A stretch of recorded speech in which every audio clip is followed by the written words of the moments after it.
ఏపీలో NDA graph తగ్గుతోందా? వైసీపీలోకి entries పెరుగుతున్నాయా? కూటమి తర్వాత కూటమి ఏర్పడిన తరువాత Telugu Desam party, Janasena party, BJP party కలిసి కూటమిగా ఏర్పడిన తర్వాత ఎన్డీఏలో భాగస్వామ్యం అయిన తర్వాత Telugu Desam party, Janasena party, Bharatiya Janata party graph తగ్గుతుందా అనంటే మౌత్ టాక్ తగ్గుతుంది అని మొదలైంది. మౌత్ టాక్ తగ్గుతుంది అని మొదలైంది. దీనికి ప్రజల దగ్గర నుంచి వస్తున్నటువంటి అనేక కారణాలు ఉన్నాయి. పార్టీ కేడర్ దగ్గర నుంచి వస్తున్నటువంటి అనేక అంశాలు ఉన్నాయి. వీటన్నిటినీ పరిశీలించాల్సిన అవసరం ఏదైతే ఈ కూటమిలో ఉన్నటువంటి నాయకత్వాన్ని వహిస్తున్నటువంటి నాయకులకి, అదేవిధంగా ఆ పార్టీ శ్రేణులకి, ఆ పార్టీకి వ్యూహాన్ని రచించేటువంటి వ్యక్తులకి చాలా ముఖ్యమైనటువంటి అంశం. మరి ఈ కూటమి తరువాత అంటే జనసేన పార్టీ, తెలుగుదేశం పార్టీ ఏర్పడిన తర్వాత, కలిసిన తర్వాత ఈ కూటమిదే విజయం అనేటువంటి భావన ఏర్పడిపోయింది. ఆ ఉత్సాహం వచ్చేసింది పార్టీ శ్రేణుల్లో. మరి భారతీయ జనతా పార్టీ కలిసిన తర్వాత కూడా ఎక్కువ నష్టం జరుగుతుందేమో అనుకున్నారు, కానీ ఎక్కువ నష్టం జరగలేదు. ఓకే, బాగానే ఉంటుంది, రాష్ట్ర అవసరాల కోసం కలిశారు అని అనుకున్నారు. కానీ ఎప్పుడైతే ప్రజాగళం ముగ్గురిది కలిపి జరిగినటువంటి సభలో, ఎక్కడైతే పర్చూరు దగ్గర జరిగినటువంటి, చిలకలూరుపేట దగ్గర జరిగినటువంటి సభలో, ఆ సభలో నరేంద్ర మోదీ గారి స్పీచ్ విన్న తరువాత కేడర్లో, తెలుగుదేశం పార్టీ, జనసేన పార్టీ కేడర్లో ఒక నిరుత్సాహం ఏర్పడింది. అదేంటంటే మోదీ గారు ఒక పెద్ద బాంబులు వేస్తారు, అంటే పెద్ద పెద్ద పంచులు, అంటే పొలిటికల్ పంచెస్ వైఎస్ఆర్సీపీ మీద వేస్తారు అని చెప్పని అందరూ భావించారు. కనీసం లక్ష్మీ అవుట్ అన్నా బేలిద్ది అనుకున్నారు. కనీసం దాంట్లో చిన్న పీసు టపాకాయ, సేమ టపాకాయ అంతా కూడా పేలలేదు. దాంతో కొత్త ఏంటి మోదీ గారి ఆలోచనలో జగన్మోహన్ రెడ్డి గారితో ఉన్నారా, వారి విషయంలో వారు ఎందుకో చాలా జాగ్రత్తగా మాట్లాడారు. అదేవిధంగా కూటమి విషయం గురించి కూడా చాలా గొప్పగా చెప్పలేదు, రాష్ట్ర విభజన అంశాల గురించి కూడా గొప్పగా చెప్పలేదు, వాటి గురించి ఏదైనా చేస్తామని చెప్పలేదు అనే భావన ప్రజల్లో ఒక చర్చ మొదలైంది. అది ఎట్లా ఉంటుందంటే టీ షాపుల దగ్గర మొదలైద్ది, అది అలా వెళ్ళిపోతుండేది, అలా మాట్లాడుకుంటూ వచ్చేసారు. అలా మాట్లాడుకుంటా ఉన్నది అలా కథ అయ్యి చివరికి గ్రాఫ్ తగ్గుతుందా అనే దగ్గరికి వచ్చింది. దీంట్లో మనం గమనించాల్సిన అంశం ఏంటంటే, సరే ఆ మీటింగ్లో కూడా చాలామందికి ఎవరైతే చంద్రబాబు నాయుడు గారి అభిమానులు కావచ్చు, లేదా కొంచెం ఆయన 40 సంవత్సరాలు రాజకీయంగా చూస్తున్నటువంటి వారికి కావచ్చు, నరేంద్ర మోదీ గారి గురించి ఆయన ఎక్కువగా అంటే పొగడ్త కూడా పరిధి దాటినటువంటి పొగడ్త అది రుచించదు. మరి ఆ రకంగా వారిని మెప్పించేటువంటి ప్రయత్నానికి వారు ఆ రకంగా అడుగులు వేశారు, ఆ రకంగా మాట్లాడారు అనేటువంటి భావన కూడా ఉన్నది. ఇది కొంతమంది నచ్చవచ్చు, కొంతమంది నచ్చకపోవచ్చు, ఇది వాస్తవం. సరే, ఇది అయిపోయిన తర్వాత షెడ్యూల్ వచ్చిన తర్వాత అసలు ఎవరైతే ఎన్నికల విధుల్ని అతిక్రమించారో, ఎవరైతే తెలుగుదేశం, జనసేన, బీజేపీ నాయకుల పట్ల తీవ్రంగా వారిని ఇబ్బందికి గురి చేశారో, ఎవరైతే కూటమిని ఇబ్బంది పెడుతున్నారో వారిపైన చర్యలు ఉంటాయని భావించారు. అదేవిధంగా మోదీ గారి సభలో మైకు కట్ అయిపోతే, రోడ్డు ట్రాఫిక్ జామ్ అయిపోతే, అనేక ఇబ్బందులకు గురైతే ఎవరైతే అక్కడ ఇన్ఛార్జిగా ఉన్నటువంటి అధికారుల మీద చర్యలు ఉంటాయని భావించారు. ఎవరైతే ఆ మీటింగ్కి మోదీ గారు, చంద్రబాబు నాయుడు గారు, జనసేన మీటింగ్కి అటెండ్ అయినటువంటి ఒక ఇద్దరు party, Telugu Desam party, Janasena party నాయకులని అత్యంత కిరాతకంగా హత్య చేసినటువంటి వారిని మీద చర్యలు ఉంటాయని భావించారు. ఏదైతే ఆ మీటింగ్కి వెళ్ళినటువంటి వాహనాన్ని కూడా తగలబెడితే వాటి మీద కూడా పోలీస్ అధికారుల మీద చర్యలు ఉంటాయని భావించారు. మరి ఇన్ని పరిణామాలు జరిగినాయి అంటే అనుకోకుండా, లేదా చాలా విషయాలు జరిగినాయి. అయితే ఎంటైర్ ఇప్పటివరకు షెడ్యూల్ వచ్చిన తర్వాత, కూటమి ఏర్పడిన తర్వాత ఒక్క కానిస్టేబుల్ కూడా మార్చలే. ఒక్క కానిస్టేబుల్ను కూడా ఎన్నికల విధులని అతిక్రమించారని ఒక్కరిని కూడా మార్చాలి. ఒక్కరిని కాబట్టి ఒక్కరినన్నా సరే, రెవెన్యూ లేదా ఇంకొకరు ఎవరిని టచ్ కూడా చేయలేదు. ఎవరిని తీశారయ్యా అంటే పాప మా వాలంటీర్లు తీస్తున్నారు. వాళ్ళని తీస్తే ఏమొస్తుంది? వాళ్ళు కాదు కదా సిస్టమ్ నడిపేది. మరి సిస్టమ్ నడుపుతున్నటువంటి వారి మీద ఎందుకని చర్యలు తీసుకోలేకపోతున్నారు?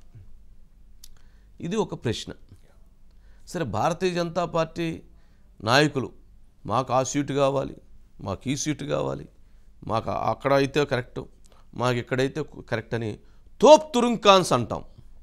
తోప్ తురుంకాన్స్ అని చెప్పబడేటువంటి వాళ్ళందరూ కూడా యుద్ధ వీరులల్లే ఏయ్ మా రాజ్యం అది, మా రాజ్యం ఇది, ఇక్కడ మేము అక్కడ మేమే, మేము చెప్పినట్టు మీరు వినాలి, మేము చెప్పినట్టు మీరు వినాలి, ఇలా చెప్పి వచ్చేటువంటి వీరులందరూ కూడా కనీసం ఒక్క కానిస్టేబుల్ కూడా మార్చలేదు. బీజేపీని కలుపుకుంది ఎందుకండి? ఎందుకు కలుపుకున్నారు ఈ కూటమిలో వాళ్ళు? ఎందుకు కలుపుకున్నారయ్యా అంటే ఎన్నికలలో జగన్మోహన్ రెడ్డి గారు వేగంగా వ్యవహరిస్తారు. చాలా వారి స్పీడ్ని తట్టుకోవాలి అని అంటే భారతీయ జనతా పార్టీ ఉంటే ఎవరైతే విధులని అతిక్రమించేటువంటి వాళ్ళు, నిబంధనలు అతిక్రమించేటువంటి వాళ్ళ మీద చర్యలు తీసుకోవడానికి బాగుంటాయి అనేటువంటి ఉద్దేశంతో, బలం వస్తుంది అనేటువంటి ఉద్దేశంతో, నష్టమైనప్పటికీ కూడా కలుపుకొని ముందుకు వెళ్ళాలి అనేటువంటి ఉద్దేశంతో వీళ్ళు కలిపారు. కలిపితే ఏం జరిగిందండి? అదండి జరిగింది. అయితే సరే, ఇదొక అంశం. ఇది చాలా లెంగ్తీగా డిస్కస్ చేసుకోవచ్చు, చాలా లోతైన సబ్జెక్ట్, చాలా ఉండే వాటిలో. ప్రజల దగ్గర మనకంటే చాలా ఇంకెక్కువ ఉన్నాయి. మరి వీటితో పాటు తెలుగుదేశం పార్టీ కూడా, జనసేన పార్టీ కూడా, ఈ రెండు పార్టీల దగ్గర ఒక లోపం జరుగుతుంది. ఆ లోపం ఏంటంటే వీళ్ళిద్దరూ సమన్వయంగానే ఉంటున్నారు, కానీ భారతీయ జనతా పార్టీ నాయకత్వం ఆ సమన్వయ కూర్పులోకి రాలేకపోతుంది. ఆ సమన్వయం కలిసి ప్రెస్ కాన్ఫరెన్స్ పెట్టేటువంటి పరిస్థితి ఉండలేకపోతుంది. కలిసి ఒక ఐడియాని, ఒక విధానాన్ని ఇంప్లిమెంట్ చేసేటువంటి పరిస్థితి కనపట్టలేదు. ఒక మాటని ముగ్గురు ఒకటే మాట మాట్లాడేటువంటి పరిస్థితి కనపట్టలేదు. వీరు ఒకటి మాట్లాడతారు, వారు ఒకటి మాట్లాడతారు, వారు ఇంకోటి మాట్లాడతారు. ఇది జరుగుతున్నటువంటి ఒక బిగ్ కన్ఫ్యూజన్. ఈ పరిణామ క్రమంలో వీళ్ళ మధ్య సఖ్యత ఎంతవరకు ఉన్నది అనేటువంటి ఒక ప్రశ్న ఉత్పన్నమవుతుంది. సరే, ఇదొక ఎపిసోడ్. ఇక తెలుగుదేశం పార్టీ, జనసేన పార్టీకి సంబంధించి మరొక ఇబ్బందికరమైనటువంటి అంశం ఏంటంటే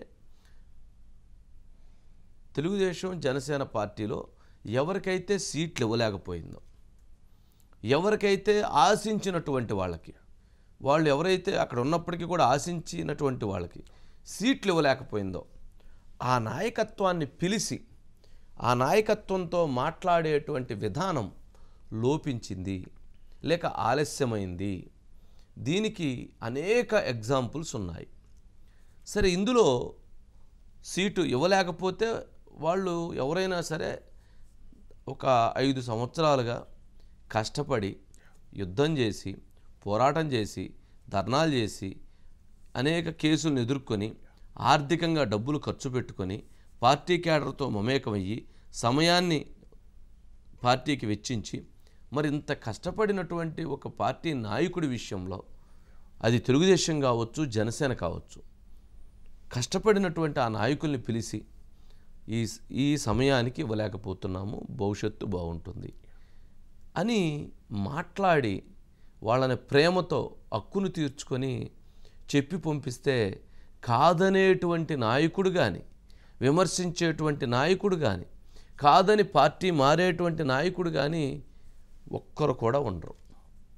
వారిని అలా పిలిచి మాట్లాడేటువంటి విషయంలో ఇటు చంద్రబాబు నాయుడు గారు కావచ్చు, పవన్ కళ్యాణ్ గారు కావచ్చు, లోకేష్ కావచ్చు, ఎందుకనో కొంత దూరంగా, అంటే చంద్రబాబు నాయుడు గారు కొంత ప్రధానమైనటువంటి నాయకుల విషయంలో ఆయన మాట్లాడున్నారు.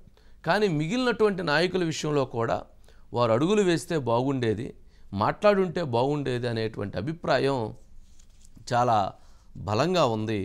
కానీ ఎందుకనో ఇప్పటి వరకు ఆ స్థాయిలో వాళ్ళని దగ్గరికి తీసుకునేటువంటి పరిస్థితులు మాట్లాడేటువంటి పరిస్థితులు కనపడకపోవటంతో అక్కడ కింద గ్రౌండ్లో మౌత్ టాక్ మొదలవుతుంది. ఏమని, ఈ కూటమి వలన జరిగింది ఇది, ఇక్కడ ఇవ్వకపోవటం వల్ల ఇక్కడ వీళ్ళ వల్ల నష్టం జరిగిద్ది, అక్కడ ఆ సీటు ఇవ్వకపోవటం వల్ల వాళ్ళ వల్ల నష్టం జరిగిద్ది, అక్కడ అతను వ్యతిరేకిస్తున్నాడు వాళ్ళ వల్ల నష్టం జరిగిద్ది, ఇక్కడ అతను వ్యతిరేకిస్తున్నాడు వీళ్ళ వల్ల నష్టం జరిగిద్ది, అక్కడ అతను వ్యతిరేకిస్తున్నాడు అతని వల్ల నష్టం జరిగిద్ది.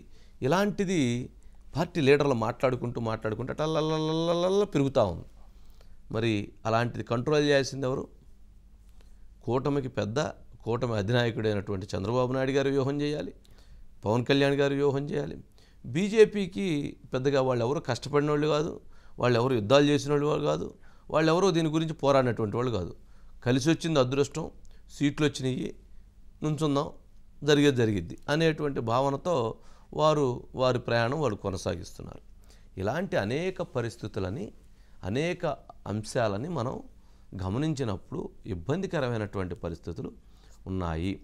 ఇవన్నీ ఒకవైపు అయితే రఘురామకృష్ణరాజు విషయంలో సీటుని ఎలా చేయలేకపోయారు అనేటువంటిది ఏదైతే భావన ఉందో, అది ఎంపీగా నరసాపురం సీటుని బీజేపీ వాళ్ళు ఇస్తామని చెప్పి అది తీసుకొని బీజేపీ వాళ్ళు చంద్రబాబు నాయుడు గారు వాళ్ళకి ఇస్తే ఆ సీటుని జగన్మోహన్ రెడ్డి గారు అడ్డుపట్టడంతో, లేదా అక్కడ పార్టీలో ఉన్నటువంటి బీజేపీని అడ్డుపట్టడంతో ఆ సీటు ఇవ్వలేకపోవడంతో, అంటే బీజేపీ నాయకత్వం ఇటు టీడీపీ జనసేన వైపు ఉందా లేక వైసీపీ వైపు ఉందా అనేటువంటి ఒక అనుమానానికి అనేక విధాలుగా కారణమవుతుంది. ఇంట్లో ఇల్లాలు, వంటింట్లో ప్రియురాలు. ఇంట్లో ఇల్లాలు అంటే ఎవరు, వంటింట్లో ప్రియురాలు అంటే ఎవరు అనేటువంటి దాని విషయంలో ప్రజలకి చాలా స్పష్టత ఉంది. ఎవరు ఏంటి, వాట్ ఈజ్ వాట్ అని. అంటే నేను అంటుంది విమర్శ కాదు, కానీ పార్టీ ఒక అధినాయకత్వం డెసిషన్ తీసుకున్న తర్వాత దానికి తగ్గట్టుగా ఓపెన్గా వెళ్ళాలి. అంతేకాని మరొక విధానంతో వ్యవహరించడం అనేది ఇబ్బందిగా ఉందనేది జరుగుతున్నటువంటి చర్చ. సరే, ఏదన్నా కానీ ఇప్పుడే భారతీయ జనతా పార్టీ లిస్టు కూడా వచ్చింది. సరే అనిల్, ఇది అయిన తర్వాత దాని గురించి వెళ్దాం. Anil sir, good evening sir. Good evening Anil. ఏంటి మొత్తానికి 4 అంశాలు. ఒకటి, బీజేపీతో కలిసిన తర్వాత మోదీ గారి స్పీచ్ తర్వాత పెద్ద ఆశించినటువంటి ఫలితం రాలేదు అనేటువంటిది ఒకటి. 2, తర్వాత జరిగినటువంటి అనేక ఉదంతాల విషయంలో కనీసం ఒక్క కానిస్టేబుల్ని కూడా మార్చలేకపోవటం 2. ఏదైతే నర్సాపురం టికెట్ త్రిబులార్కి ఇస్తారని చెప్పని వాళ్ళ వైపు అక్కడ సీట్ ఇస్తే దాన్ని ఇవ్వలేకపోవటం 3. అలకలు బుజ్జగింపుల విషయంలో అలసత్వం వహిస్తున్నారు అనేటువంటిది 4. ఇలా అనేక అంశాలు. అంటే వైసీపీకి నిన్న జగన్మోహన్ రెడ్డి గారు దాదాపు 15-20 మందిని చేర్చుకున్నారు. అందుట్లో ఎక్స్ఎమ్మెల్యే చినరామకోటయ్య గారు కావచ్చు, లేకపోతే నరహరి కావచ్చు, వారితో పాటు ఆమె లక్ష్మీప్రియ కావచ్చు, ఎవరో కొంతమందిని చేర్చుకున్నారు. మరి చేరికలు జరుగుతూ ఉన్నాయి అక్కడ. ఏమైనా గ్రాఫ్ తగ్గుతుంది అనే మౌత్ టాక్ అయితే కొంత చర్చ మొదలవుతుంది. అతనికి సీట్లు పెరుగుతున్నాయి అనేటువంటి టాక్ అయితే మొదలైంది.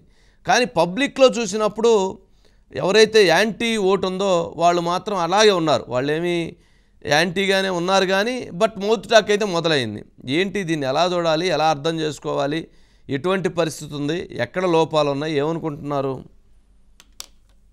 గడిచిన 20-25 రోజులుగా ఒక్కసారి ఏపీ రాజకీయాల ముఖ చిత్రాన్ని మనం పరిశీలిస్తే సార్, కూటమిగా టీడీపీ, బీజేపీ, జనసేన కన్ఫామ్ అయి ముందుకు వెళ్తున్న మొదటి తరుణంలో వీళ్ళకి డోకా లేదు, తిరుగులేదు, అఖండ మెజార్టీతో 3 పార్టీలు విజయం సాధిస్తాయనే భావన కనిపించింది. అది పొలిటికల్ సర్కిల్స్ లోను, పబ్లిక్ లోను కూడా ఈ వాదన. కానీ మోడీ గారి సభ ముందు ఇక పెద్ద ఎత్తున విజయదుందుకి కూటమి అందుకోబోతా ఉంది. ప్రజాకాలం సభ వేదికగా ప్రధానమంత్రి ఆంధ్రప్రదేశ్ సంబంధించిన కొన్ని హామీల పైన ప్రకటిస్తారు. ఈ ప్రకటన ద్వారా అటు టీడీపీ, జనసేన మరింతగా ఏదైనా బీజేపీతో పొత్తు ఎందుకు పెట్టుకుని ముందుకు వెళ్తున్నామనే విషయాన్ని ప్రజలకు వివరించి సక్సెస్ అవుతారని అనుకున్నారు. కానీ ప్రధానమంత్రి గారి సభ తర్వాత, ఆ సభలో ఆయన స్పీచ్ తర్వాత అనూహ్యంగా కొన్ని కారణాల రీత్యా కూటమి యొక్క గ్రాఫ్ తగ్గుతూ వస్తుంది.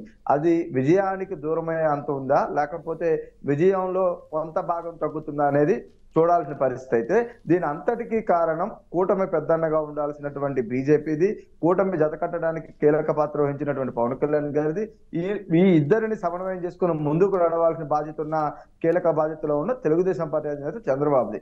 ఎందుకంటే ప్రజల ఆశలు ఆకాంక్షలకు అనుగుణంగానే ఏదైతే ఉందో రాజకీయాలు నడపాల్సిన అవసరం రాజకీయ నేతల పైన ఉంటాయి.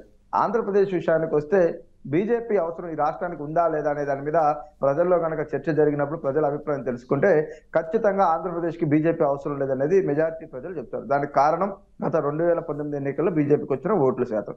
అయితే కానీ ఈ రెండు పార్టీలు టీడీపీ జనసేన ప్రధానంగా ఏం చెప్తా ఉన్నాయి, ఆంధ్రప్రదేశ్ అభివృద్ధి జరగాలంటే కేంద్ర సహకారం అవసరం.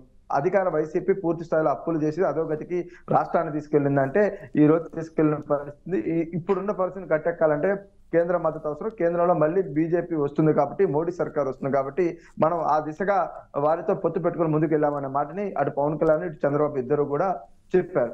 కానీ ఇక్కడ బీజేపీ టీడీపీ జనసేన గెలుపుని తన గెలుపుగా భావిస్తుందా లేదనేది చర్చనీయాంశంగా మారింది. టీడీపీ జనసేన గెలుపు అంటే కూటమి గెలుపు. ఎందుకంటే ఇక్కడ మూడు పార్టీలు కలిసి పోటీ చేస్తున్నటువంటి సీట్ల సంఖ్య కావచ్చు, లేదంటే ప్రజల వద్దకు వెళ్తున్నప్పుడు ఖచ్చితంగా వారు పోటీ చేసే స్థానాల్లో గెలవాలంటే ప్రజల ఆశలు ఆకాంక్షలకు అనుగుణంగా వీళ్ళ నిర్ణయాలు ఉండాలి. కానీ ఆ స్థితిలో ప్రస్తుతం పరిస్థితులు లేవు. ఒక చిన్న ఎగ్జాంపుల్, ఒక ప్రధానమంత్రి గారి సభలో ఒక డిస్టర్బెన్స్ కనుక ఏర్పడితే ఈ దేశ చరిత్రలో ఎప్పుడైనా ప్రధానమంత్రి గారు ఫ్లైట్ ఏదైతుందో ఢిల్లీలో ల్యాండ్ అవ్వక ముందే సంబంధిత అధికారుల పైన చాలా కఠినమైన చర్యలు ఉంటాయి. కానీ ఈ రోజు ఆంధ్రప్రదేశ్ లో అవి జరిగాయా? ఎన్నికల సందర్భంగా తొలి సభగా ప్రజాకాలం సభగా ప్రధాని నరేంద్ర మోడీ గారు ఆంధ్రప్రదేశ్ నుంచి తన ఎన్నికల ప్రచారాన్ని ప్రారంభించారు. అడుగడుగున ఆటంకం. ఇంకొకటి, ఒక ప్రోటోకాల్ ఉంటుంది ప్రైమ్ మినిస్టర్ కి, ఆ ప్రోటోకాల్ ప్రకారం సభ మొత్తం జరుగుతుంది. కానీ ఆ ప్రోటోకాల్ ఇదే కూడా ఎవరైతే ఉన్నారో అక్కడ లైట్స్ కు ఏర్పాటు చేసినటువంటి పైకి వెక్కి కొంతమంది అనిల్ అంటే పొత్తు పెట్టుకున్న తర్వాత టీడీపీ మీద మరింత ఒత్తిడి ఏమన్నా పెరిగిందా? అంటే పొత్తు పెట్టుకున్న తర్వాత అంటే లోకేష్ వెహికల్స్ రోజుకు 2 సార్లు చెక్ చేస్తున్నారట. లోకేష్ వెహికల్స్ రోజుకు 2 సార్లు చెక్ చేస్తున్నారంట పొత్తు పెట్టుకున్న తర్వాత. పొత్తు పెట్టుకోకముందే నయం అనుకుంటా, ఒకసారి చెక్ చేసి వదిలేశారు. పొత్తు పెట్టుకున్న తర్వాత 2 సార్లు చెక్ చేస్తున్నారు. అంటే ఏంటి దాని అర్థం ఏంటి? అంటే రాజకీయాల్లో ఒకటి ఉంటుంది, కానీ అని అంటే ముందుకు పోదాం అని అంటే ముందుకు పోదాం, లేదా ముందుకు పో, ఇలా అంటే ఇలా మీరు ఇలా అంటూనే అలా అంటున్నారా అనేది కొంత జరుగుతున్న చర్చ. ఏంటి మరి దాని ఇంపాక్ట్ ఏంటి, అసలు దాన్ని ఎలా చూడాలి? అంటే అదనే కాదు, అలాంటి సబ్జెక్టులు చాలా జరుగుతున్నాయి కదా. సింపుల్ వర్డ్ సార్, ఒక కానిస్టేబుల్ కూడా కూటమి ఇప్పటి వరకు అనేక మంది అధికారుల పైన విధుల నిర్వహణలో కావచ్చు, ఎన్నికల సందర్భంగా కావచ్చు, అధికార పార్టీకి అనుకూలంగా ఉన్నారు, ఇబ్బంది కలిగిస్తా ఉన్నారు, ప్రజాస్వామ్య పరిరక్షణకి వీరు అడ్డంకిగా మారారంటూ ఈసీకి కంప్లైంట్ ఇచ్చారు. ఒక్క కానిస్టేబుల్ పైన చర్యలు తీసుకున్నారా? ఆ చర్యలకు సంబంధించిన సిఫార్సులు జరిగాయా అంటే ఖచ్చితంగా జరగలేదు. చర్యలు ఇప్పటి వరకు లేవు. ఎందుకంటే మోడీ గారి సభ పూర్తి ఎన్ని రోజులైందో చూసాం, ఎన్నికల షెడ్యూల్ వచ్చి ఎన్ని రోజులైందో కూడా చూస్తా ఉన్నాం. అనేక కంప్లైంట్స్ ఇచ్చినా ఎక్కడా చర్యలు. కానీ వ్యవస్థలో మేనేజ్ చేయడంలో అధికార వైసీపీ దిట్ట. ముఖ్యమంత్రి గారు అన్ని తన చేతుల్లో పెట్టుకుని 5 ఏళ్ళు ప్రతిపక్షాలు అనేది లేకుండా, రాజకీయాలు చేయకుండా రాజకీయ పార్టీలను సర్వనాశనం చేసే ప్రయత్నం చేశారంటే అటు పవన్ కళ్యాణ్ చంద్రబాబు పదే చెప్తాను. అలాంటి వ్యక్తిని ఎదుర్కోవడానికి బీజేపీ బలం కావాలి.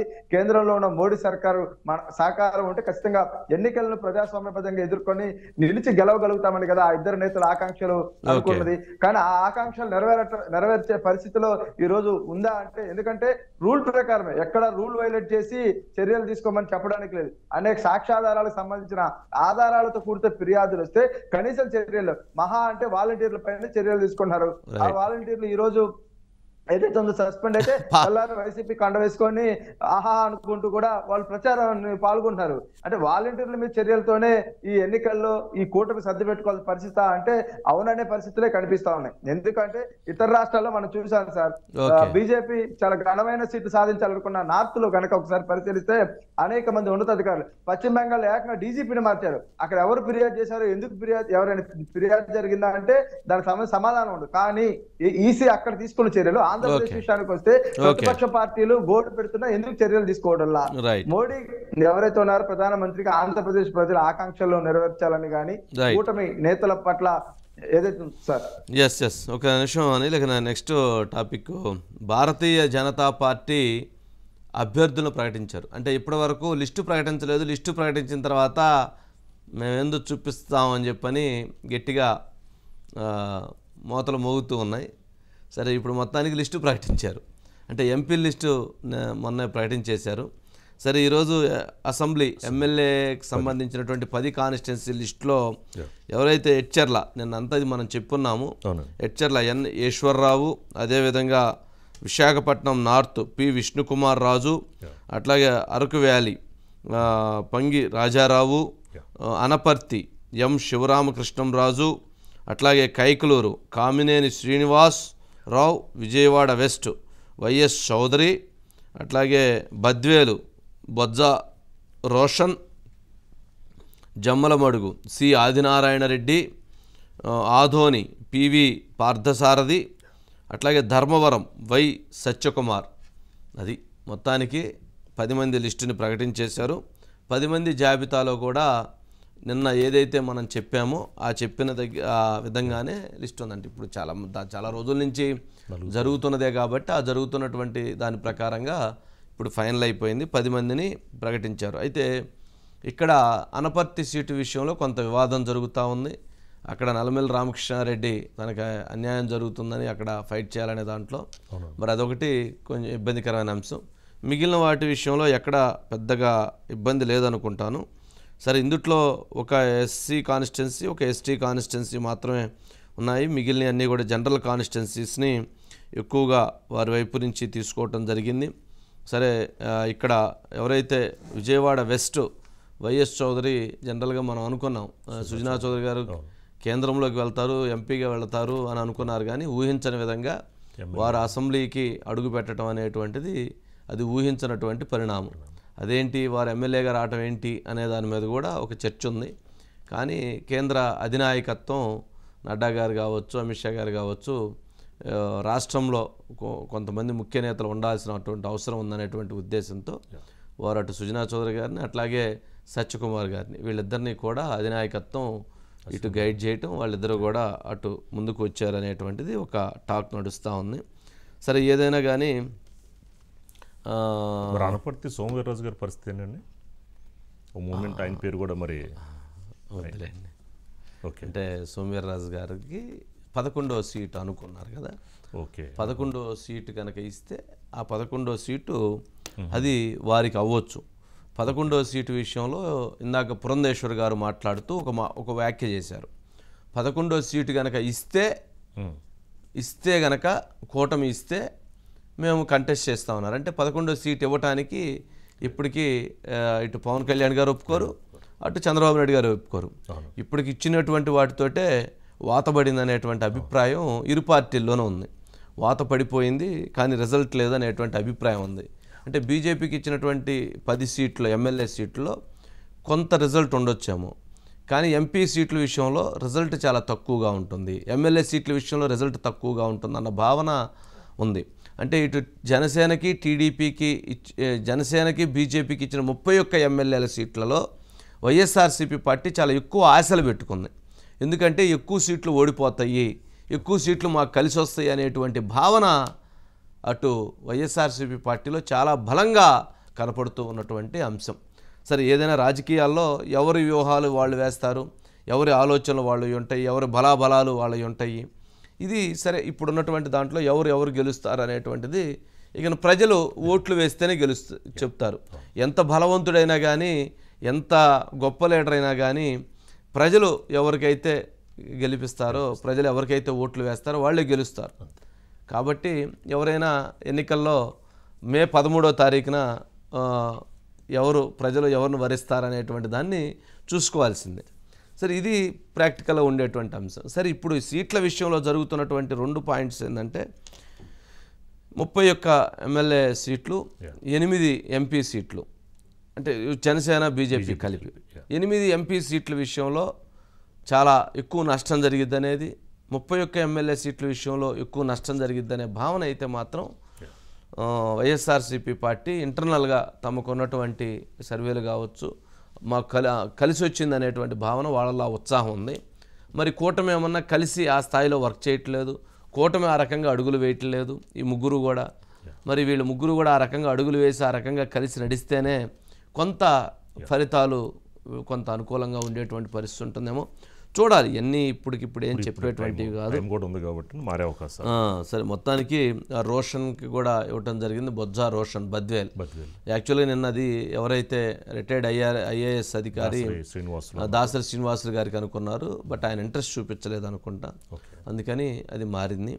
ఈ ఆధోని కూడా రమేష్కి అనుకున్నారు, అది పివి పారసారథి డాక్టర్కి ఇవ్వటం జరిగింది. సరే, కైకలూరు విషయంలో తపనా చౌదరి కూడా అవకాశం ఉంటే బాగుంటుందని భావించారు, కానీ కామినేని శ్రీనివాస్ గారు సుదీర్ఘకాలంగా కష్టపడ్డారు, మాజీ మంత్రి ఎమ్మెల్యేగా చేశారు కాబట్టి అందుకని అందరవాడు అనే పేరు ఉంది ఆయనకి, అందుకని ఆయనకి ధర్మవరం కూడా వరదాపురం సూరికి అక్కడ పరిటాల శ్రీరామ్ విషయంలో వాళ్ళిద్దరి మధ్య కొంత గ్యాప్ నడుస్తూ ఉంది. అక్కడ కనుక ఆ సీటు వాళ్ళకి ఇస్తే అది ఇంకొక వర్గం చెయ్యదనేటువంటి భావంతో సత్యకుమార్ కూడా పార్టీ జాతీయ కార్యదర్శి, ఆయన ఎంపీ సీటు ఇవ్వాల్సిన వ్యక్తి, కానీ ఆయన్ని ధర్మవరం ఎమ్మెల్యే సీటు విషయంలో రిఫర్ చేసినట్లుగా చూడాలి. మరి అక్కడ ఉన్నటువంటి పొలిటికల్ సిస్టంలో మరి అది అంశం ఎలక్షనీరింగ్ వాళ్ళకి బాగా చేసుకోవటం తెలుసు కదా, ఆయన చాలా ఎలక్షన్లకి ఇన్ఛార్జిగా ఉన్నారు. గాంధీ ఉన్నారు, అనిల్ ఉన్నారు sir. Gandhi, good evening. Good evening. Gandhi, అనుకున్నట్టుగానే 10 మంది లిస్ట్ అయిపోయింది, ఏంటి దీని ఫలితాలు ఎలా ఉండబోతున్నాయి ఏంటి? మొత్తానికి ఒక 10 రోజులు కష్టపడి కింద మీద పడి 10 మంది లిస్టు ఎవరు కింద పడ్డారు, ఎవరు కింద పడేసారు, ఎవరు పై పడ్డారు. కానీ ఇప్పుడు వచ్చిన చిక్కల్లా సీట్లు అయితే కేటాయించారు, కానీ స్థానాలు మరి అక్కడ ఆల్రెడీ ఎక్స్పెక్ట్ చేసినటువంటి నల్లమల్లి రామకృష్ణారెడ్డి గారు కానీ, లేకపోతే కనుక ధర్మవరంలో ఎక్స్పెక్ట్ చేసినటువంటి వరదాపురం సూరి కానీ, వీళ్ళందరి పరిస్థితి అంటే ఆ వరదాపురం సూరి అంటే బీజేపీ పార్టీ అయింది కాబట్టి వాళ్ళు చూసుకుంటారు. ఇక్కడ రామకృష్ణారెడ్డి గారు పాపం 5 ఏళ్ల నుంచి పనిచేసి ఉన్నారు. మరి సీటు దాదాపుగా అంటే ఆయన అనుకున్న పరిస్థితుల్లో అనూహ్యమైన రీతిలో మరి అక్కడ ఇవాళ ప్రకటించిన అభ్యర్థి మరి ఏ ఊరైనా ఎక్కడైనా మనకి సరిగ్గా ఇన్ఫర్మేషన్ లేదు. ఎవరో మరి శివరామకృష్ణరాజు గారు బెంగళూరులో బిల్డరు, ఆయన బెంగళూరులో బిల్డర్, సోము వీర్రాజు గారికి అత్యంత సన్నిహితులట. సోము వీర్రాజు గారే రిఫర్ చేశారట, ఎందుకంటే ఆయన అక్కడ కంటెస్ట్ చేస్తే కొంచెం రాజకీయాలు అనుకూలంగా ఉండవు అనేటువంటి భావనతో ఆయన మొత్తానికి ఇక్కడ వారిని రంగంలో దించారనేటువంటిది ఒక టాక్ ఉంది పార్టీలో అంతర్గతంగా. మరి చూడాలి. అంటే ఆ నియోజకవర్గం నాకు తెలిసి ఉమ్మడి ఆంధ్రప్రదేశ్లో రెడ్ల ప్రాబల్యం, రెడ్డి సామాజిక వర్గానికి చెందినటువంటి ప్రాబల్యం అత్యధికంగా ఉన్నటువంటి నియోజకవర్గం, అలాగే అత్యధికంగా ధనవంతులైనటువంటి ఉన్న వాళ్ళ నియోజకవర్గం అనపర్తి అన్నమాట. మన కంబైన్ స్టేట్ లో కూడా అనపర్తి అంటే ఒక ట్రెజర్ ఒక ట్రెజర్ గా చెప్తారు, అంటే ఒక ధాన్యాగారంగా చెప్తారు, ధనాగారంగా అటువంటి చోట మరి ఇప్పుడు ఆయన రాజుగారు మరి ఎవరు మన లోకల్ అయితే కాదు, మరి ఎవరు ఎక్కడి నుంచి వచ్చారేమో కానీ ఖచ్చితంగా పోయే సీట్లు అది లెక్కేసుకోవచ్చు అని చెప్పి స్థానికులు చెప్పేటువంటి మాట. మరి పార్టీకి సంబంధించి ఆబ్లిగేషన్స్ వల్ల, లేకపోతే పార్టీకి సంబంధించినటువంటి నాయకుల అబ్లిగేషను మరి తెలియదు, కానీ ఎవరిని సంతృప్తి పరచడానికో లేకపోతే ఎవరినన్నా అక్కడ ఎవరిని గెలిపించడానికో ఎవరిని ఓడించడానికో మరి అభ్యర్థిని అయితే మాత్రం నిర్ణయించారు. కానీ ఆ సీట్ మాత్రం చాలా అంటే వాస్తవానికి దూరంగా ఉందనే మాట తెలుగుదేశం పార్టీ కానీ లేకపోతే అక్కడ మిత్రపక్షాలన్ని పార్టీల నుంచి వచ్చే టాక్ అదే. ఈ విషయంలో మరి ఏం చేస్తారు? అట్లాగే విజయవాడ వెస్ట్కి సంబంధించి కూడా సుజనా చౌదరి గారికి ఇచ్చారు. అయితే అక్కడ ఉన్నటువంటి ఆందోళన చేస్తున్నటువంటి పోతిన మహేష్ని మరి పవన్ కళ్యాణ్ గారు రంగంలో దిగుతారా, లేకపోతే కనుక బీజేపీకి సంబంధించిన పెద్దలు ఎవరు రంగంలో దిగి మరి ఆయన్ని ఒప్పిస్తారో మరి ఏం తెలియదు. కానీ అక్కడైతే కనుక ప్రస్తుతానికి సీటు ఖచ్చితంగా నాకే వస్తుంది, నేను వేరే జెండా కూడా పట్టుకున్నట్టుగా ఆయన ఏదో మీడియాతో కూడా మాట్లాడిన సందర్భం ఉంది. మరి సుజనా చౌదరి గారు ఆయన్ని చక్కబెట్టుకుంటారో ఏమో, కానీ ఆ సీటు విషయంలో కూడా కొంత గందరగోళ పరిస్థితి ఉంది.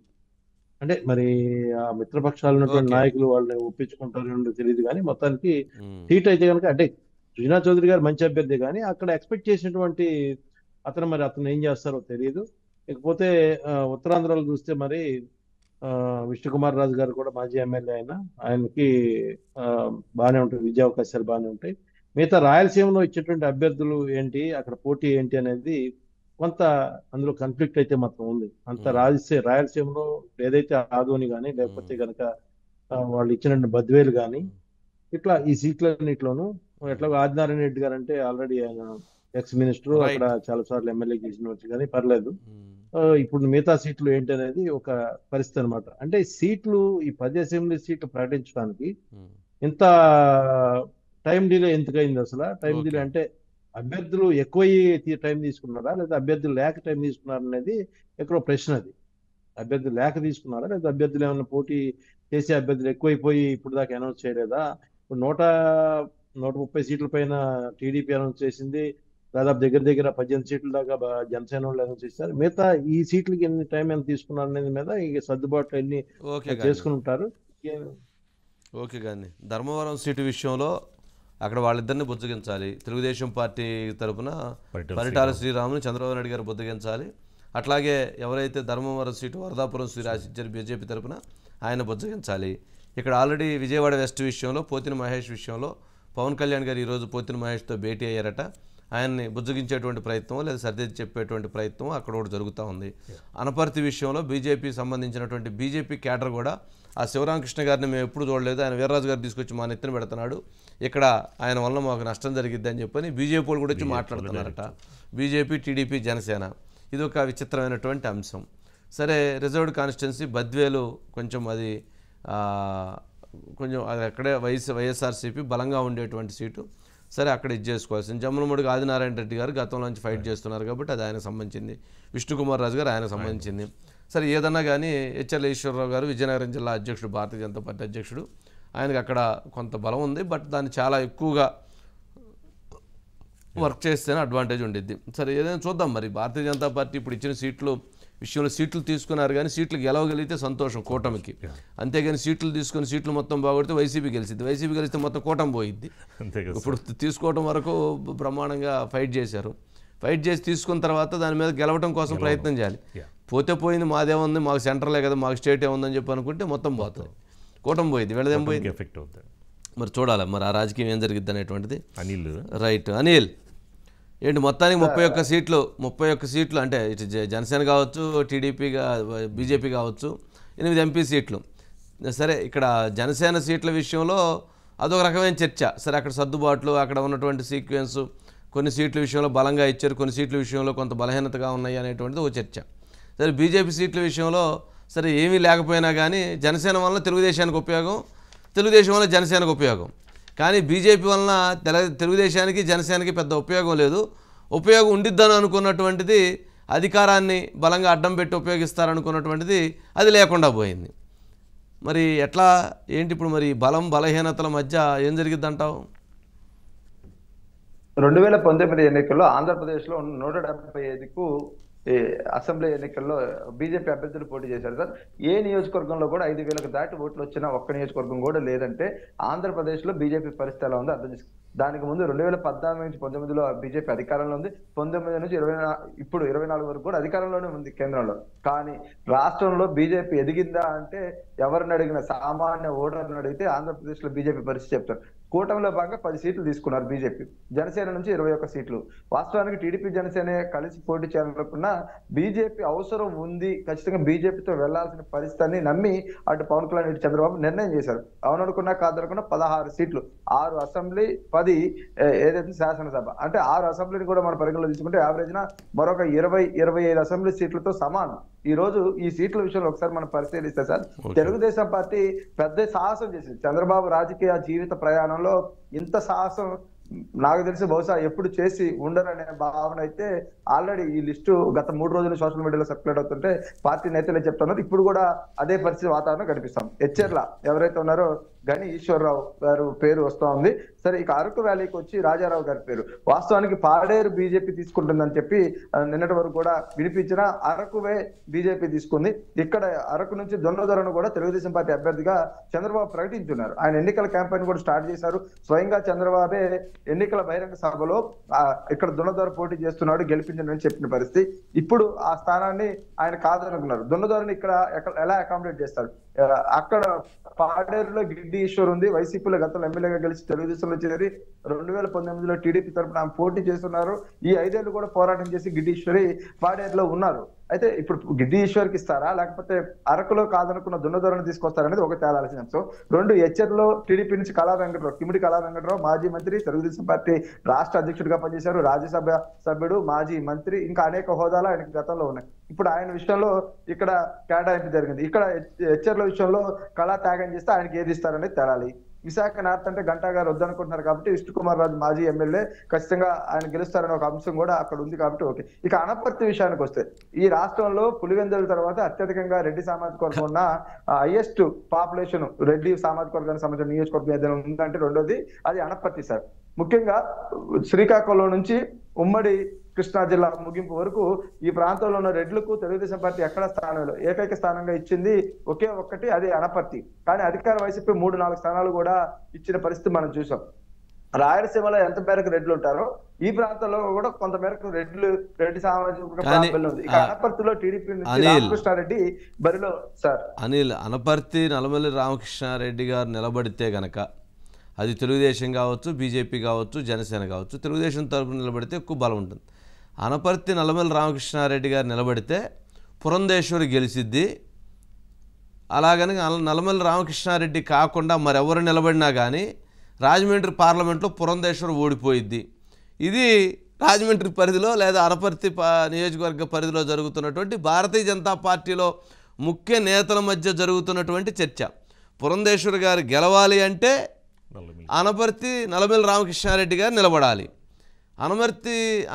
అనపర్తిలో కనుక నల్లమల్లి రామకృష్ణారెడ్డి గారు కాకుండా మరి ఎవరు నిలబడినా కానీ పురంధేశ్వరి గారు ఓడిపోయిద్ది. ఇదేం లాజిక్ రా నాయన అని అడిగా నేను. అంటే జనరల్గా ఇదేంటి, సరే ఒక సీటు మరి అక్కడ ఇవ్వాలి కదా, ఇస్తే మరి ఏంటనంటే అక్కడ ఇప్పుడు నల్లమల్లి రామకృష్ణారెడ్డి అయితే ఎవరు గెలిచినా కానీ 3,000-5,000 ఓట్లతో గెలుస్తారు. వారు కాకుండా ఇంకెవరు వేసినా కానీ అక్కడ 25,000-20,000 ఓట్ల డిఫరెన్స్ వచ్చింది. 20,000-25,000 ఓట్ల డిఫరెన్స్ వస్తే కనుక 100% పురంధేశ్వర్ గారు ఎఫెక్ట్ అయిపోతుంది అనేటువంటిది ఒక బలంగా ఉంటారు. అయితే ఇక్కడ ఒక పెద్ద లాజిక్ ఒకటి జరిగిందట. అసలు రాజమండ్రిలో పురంధేశ్వర్ గారి ఆ సీట్ని భారతీయ జనతా పార్టీలోని ఇంకొక ముఖ్య నేత, ఆ ప్రాంతపు నేత ఆశించారట. ఆయన ఆశిస్తే ఆ సీటు సరే అధ్యక్షురాలు కదా, వారికి ఇవ్వాలి కదా, వారికే ఇచ్చారు. వారికి ఇచ్చారు కావున ఎలా అయినా కానీ ఆమెను ఓడించాలని భారతీయ జనతా పార్టీలో ఉన్నటువంటి ఇంకో ఆ ముఖ్య నేత అనపర్తి సీటు విషయంలో పట్టుబట్టి మరీ బీజేపీకి ఇప్పించాడట.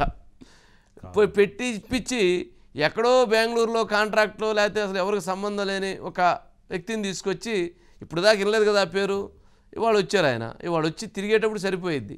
అందుట్లో అక్కడ డిఫరెంట్ పాలిటిక్స్, ఆయన తీసుకొచ్చి అక్కడ నిలబెట్టారు. అసలు ఏమి లాజిక్ చేశారండి అంటే పురంధేశ్వర్ గారిని ఓడించడానికి భారతీయ జనతా పార్టీలో ఉన్నటువంటి ఆ కీలక నేత ఆ స్థాయిలో వర్క్ చేసి ఆ స్థాయిలో యుద్ధం చేశాడనంటే అంటే వ్యూహం ఏ స్థాయిలో జరిగి ఉండిద్ది అంటే ఆ వ్యక్తి వెనక జగన్మోహన్ రెడ్డి గారి వ్యూహం ఏమన్నా ఉందా, లేక నిజంగా పార్టీలోనే ఈ డెసిషన్ జరిగిందా అనేది కూడా బలంగా చర్చ జరుగుతుంది. గమనించారా? ఇప్పుడు అనపర్తి సీటు బాటంతో పురంధేశ్వర్ గారి సీటు గాలిలో ఉంది.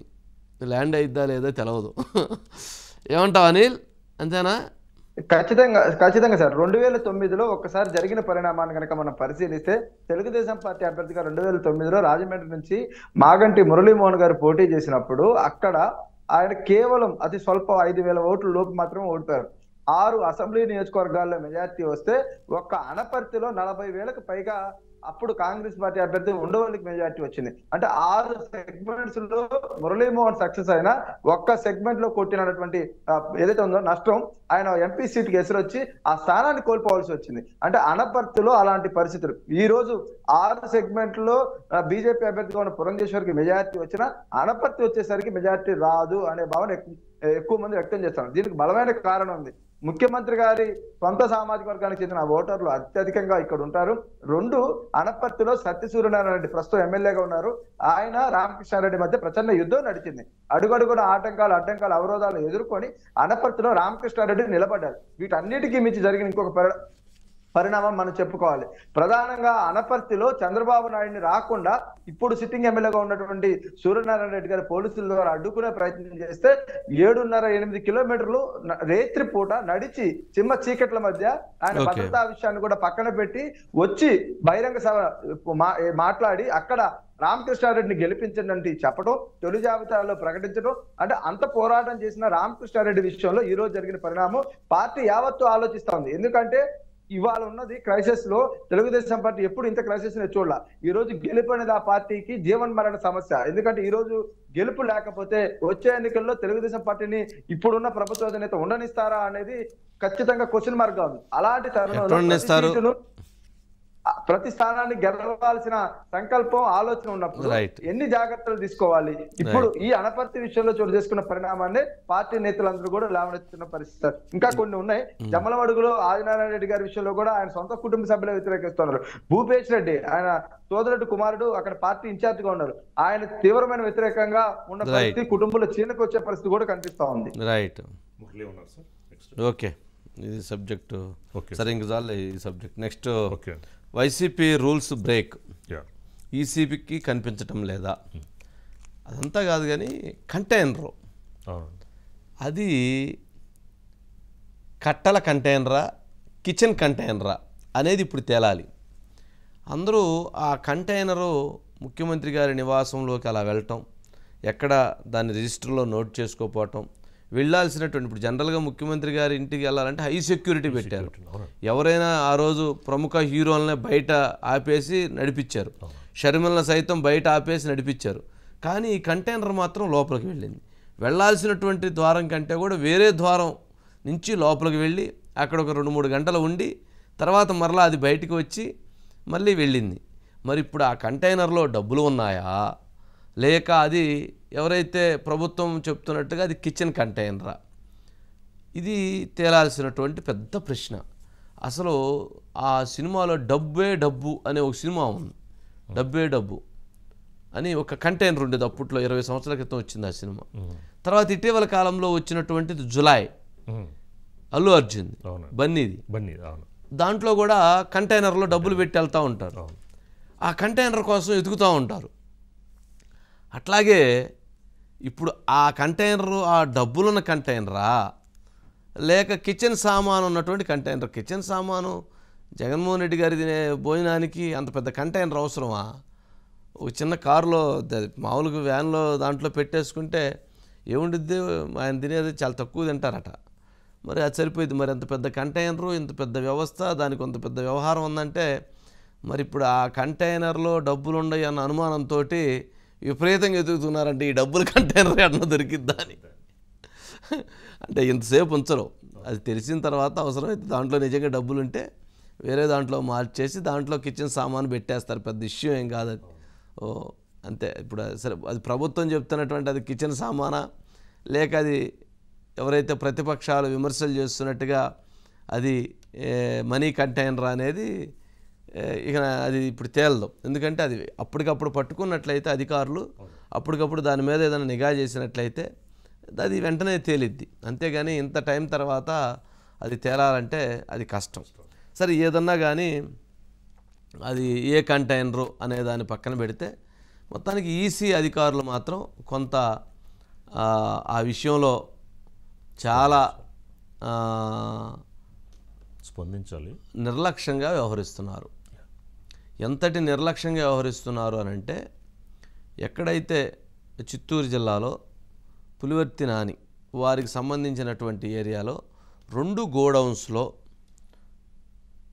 ఒక ఎలక్షన్ సంబంధించినటువంటి గిఫ్ట్లు పంచడం కోసం చీరలు, వాచీలు, కుక్కర్లు, మిక్సీలు, జార్లు, ఈ ఏంటేంటియో చాలా బొట్టు బిళ్ళలు, ఇట్లాంటివి చాలా ఉన్నాయట. వాటన్నిటిని గుర్తించి వాళ్ళు పట్టుకొని వాటిని తీసుకువెళ్ళి పట్టుకొని సి విజిల్ యాప్లో కంప్లైంట్ చేశారు. ఎవరు పోలీసులు రాలేదు, ఎవరు రాలేదట. సరే దాని మీద మళ్ళీ కంప్లైంట్ చేస్తే మొత్తానికి వచ్చి ఆ వెహికల్ వరకు పట్టుకొని సీజ్ చేశారు. ఫలానా దగ్గర 2 గోడౌన్స్లో, ఆ గోడౌన్స్లో ఒక దగ్గర ఈ సామాను ఉన్నాయి, మరో దగ్గర డబ్బులు ఉన్నాయి అనే అనుమానంతో అక్కడ ఇంకో కంటైనర్, ఇలాంటి కంటైనర్ అట, అంటే ఒక రకంగా అట్లాంటిది, అక్కడ డబ్బులు ఉన్నాయి అనేటువంటి అభిప్రాయంతో ఫలానా దగ్గర డబ్బులు ఉన్నాయని చెప్పినా కానీ ఏ ఒక్క అధికారి కానీ ఏ ఒక్కరు కానీ వెళ్ళి చెక్ చేసేటువంటి పరిస్థితి కూడా లేదట. మరి అసలు ఏం జరుగుతుంది అనేటువంటిది అర్థం కావట్లా. అసలు ఎన్నికల షెడ్యూల్ వచ్చిన తర్వాత ఎన్నికల అధికారుల ఆదేశాలని అక్కడ ఉన్నటువంటి అధికార యంత్రాంగం పాటించాలి. కానీ ఇంత పాటించకుండా అంత విచ్చలవిడితనంగా ఎందుకు వ్యవహరిస్తున్నారనేటువంటి ప్రశ్నలకు సమాధానం దొరకట్లేదు. అది అక్కడ ఏదైతే నిన్న చిత్తూరులో జరిగినటువంటి సంఘటన అనుకో, గోడౌన్స్లో సామాను. మరి ఇలాంటి అనేకం ఉన్నట్టున్నాయి. ఏంటి మురళి, ఏంటి అసలు ఏం పట్టించుకునేటువంటి పరిస్థితి లేదా? Good evening sir. ఇందాక అది కంటైనర్, ఆ సినిమా జులై అని, అది దొంగ మరి ఇందాక చెప్పలేదే. దొంగ సినిమాలో డబ్బు అని డబ్బు పాట ఏదో ఉందనుకుంటా. కంటైనర్ ఎత్తుకొని వెళ్తా ఉంటారు, అది ఫారెస్ట్లో తిరుగుతూ ఉండేది. అదేదో దాంట్లో పడిపోతే ఏనుగు బయటికి లాగిస్తారు.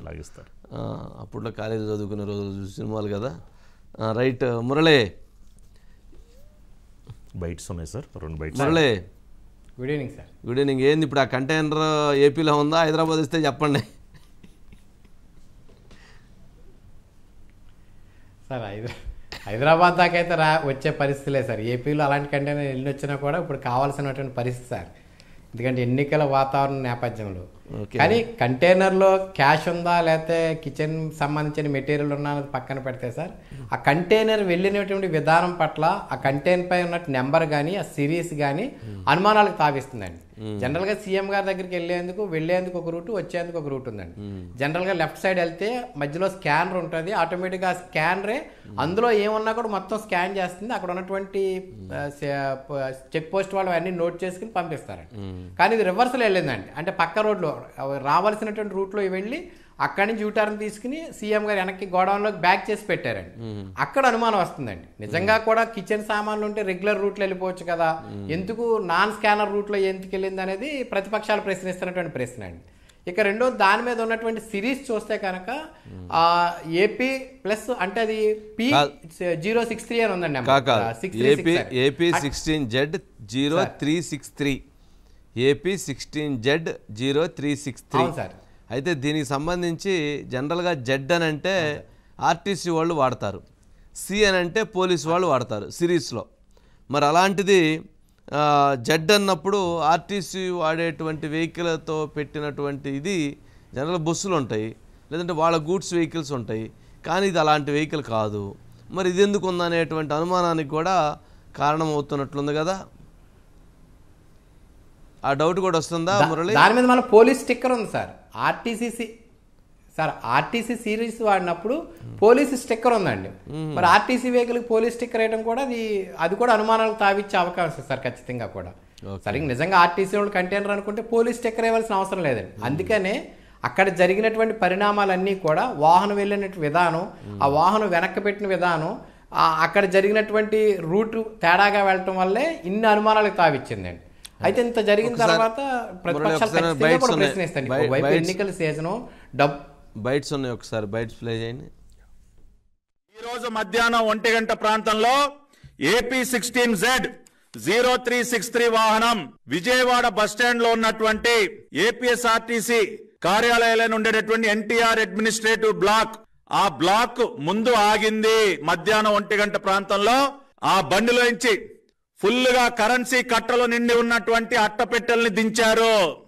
ఆ బండిలోంచి దింపి ఆ బిల్డింగ్ లో ఉన్నటువంటి డిపో క్లర్క్ ఎర్నింగ్స్ ఆయన గదిలోకి తీసుకెళ్లి అక్కడ లెక్క పెడతా ఉన్నారు. కొన్ని కోట్ల రూపాయలు అట్టపెట్టెలు అక్కడికి దిగాయి. ఇవాళ సిబిఐకి అప్పగిస్తారా? ఎలక్షన్ కమిషన్ కూడా మేము కోరుతా ఉన్నాం, ఇమ్మీడియట్ గా మీ టీమ్స్ ని పంపించండి, ఏపీఎస్ఆర్టీసీ విజయవాడ హెడ్ క్వార్టర్స్ కు పంపించండి. అసలు ముఖ్యమంత్రి ఇంట్లో నుంచి నోట్ల కట్టలు రావటం ఏంటండి? కంటైనర్లు మగల భాష చెల్లెలు మొగుడు అంట సార్ కౌన్సిలర్ అంట సార్. పట్టాభి గారు చాలా లైవ్ ఇచ్చినప్పుడు కూడా లెక్కేస్తున్నారు, మీరు వెంటనే వెళ్తే దొరుకుతాయి అని కూడా ఆయన చెప్పడం. అవునా? మరి ఆఫీస్లో ఆర్టీసీ బస్ అంటే మరి ఆ స్థాయిలో అలా చెప్పడం అనేది ఆశ్చర్యకరమైన అంశం. ఆయన దగ్గర ఇప్పుడు ఆయన అంత ఆధారాలతో చెప్పాడంటే మరి దాన్ని చాలా సీరియస్గా పరిగణించి సిబిఐ దాని మీద పూర్తి స్థాయి దర్యాప్తు చేయాలి. అంటే మనం దాంట్లో మనీ కంటైనర్, కిచెన్ కంటైనర్ అంటున్నాం, కాదు అది మనీ కంటైనర్ అని బలంగా చెప్తున్నారు. అంటే చెప్తాం తాటి చెట్టు ఎక్కింది ఎందుకంటే దూడగడ్డి తీయటానికి అని చెప్పని ఇందాక ఎవరో పెడుతున్నారు. ఇట్లాంటి అన్ని కామెంట్స్ వస్తూ ఉన్నాయి. కంటైనర్లో ఎవరన్నా ఏదన్నా గూడ్స్ సామానో లేకపోతే ఇంకో సామానో తీసుకెళ్తారు. సరే ఏదో చెప్తా ఉన్నారు కానీ బట్ ఇదైతే ప్రజల్లో నమ్మశక్యంగా అనిపించట్లేదు. ఇది ఎక్కడో డబ్బులు ట్రాన్స్పోర్ట్ కానీ లేకపోతే ఎలక్షన్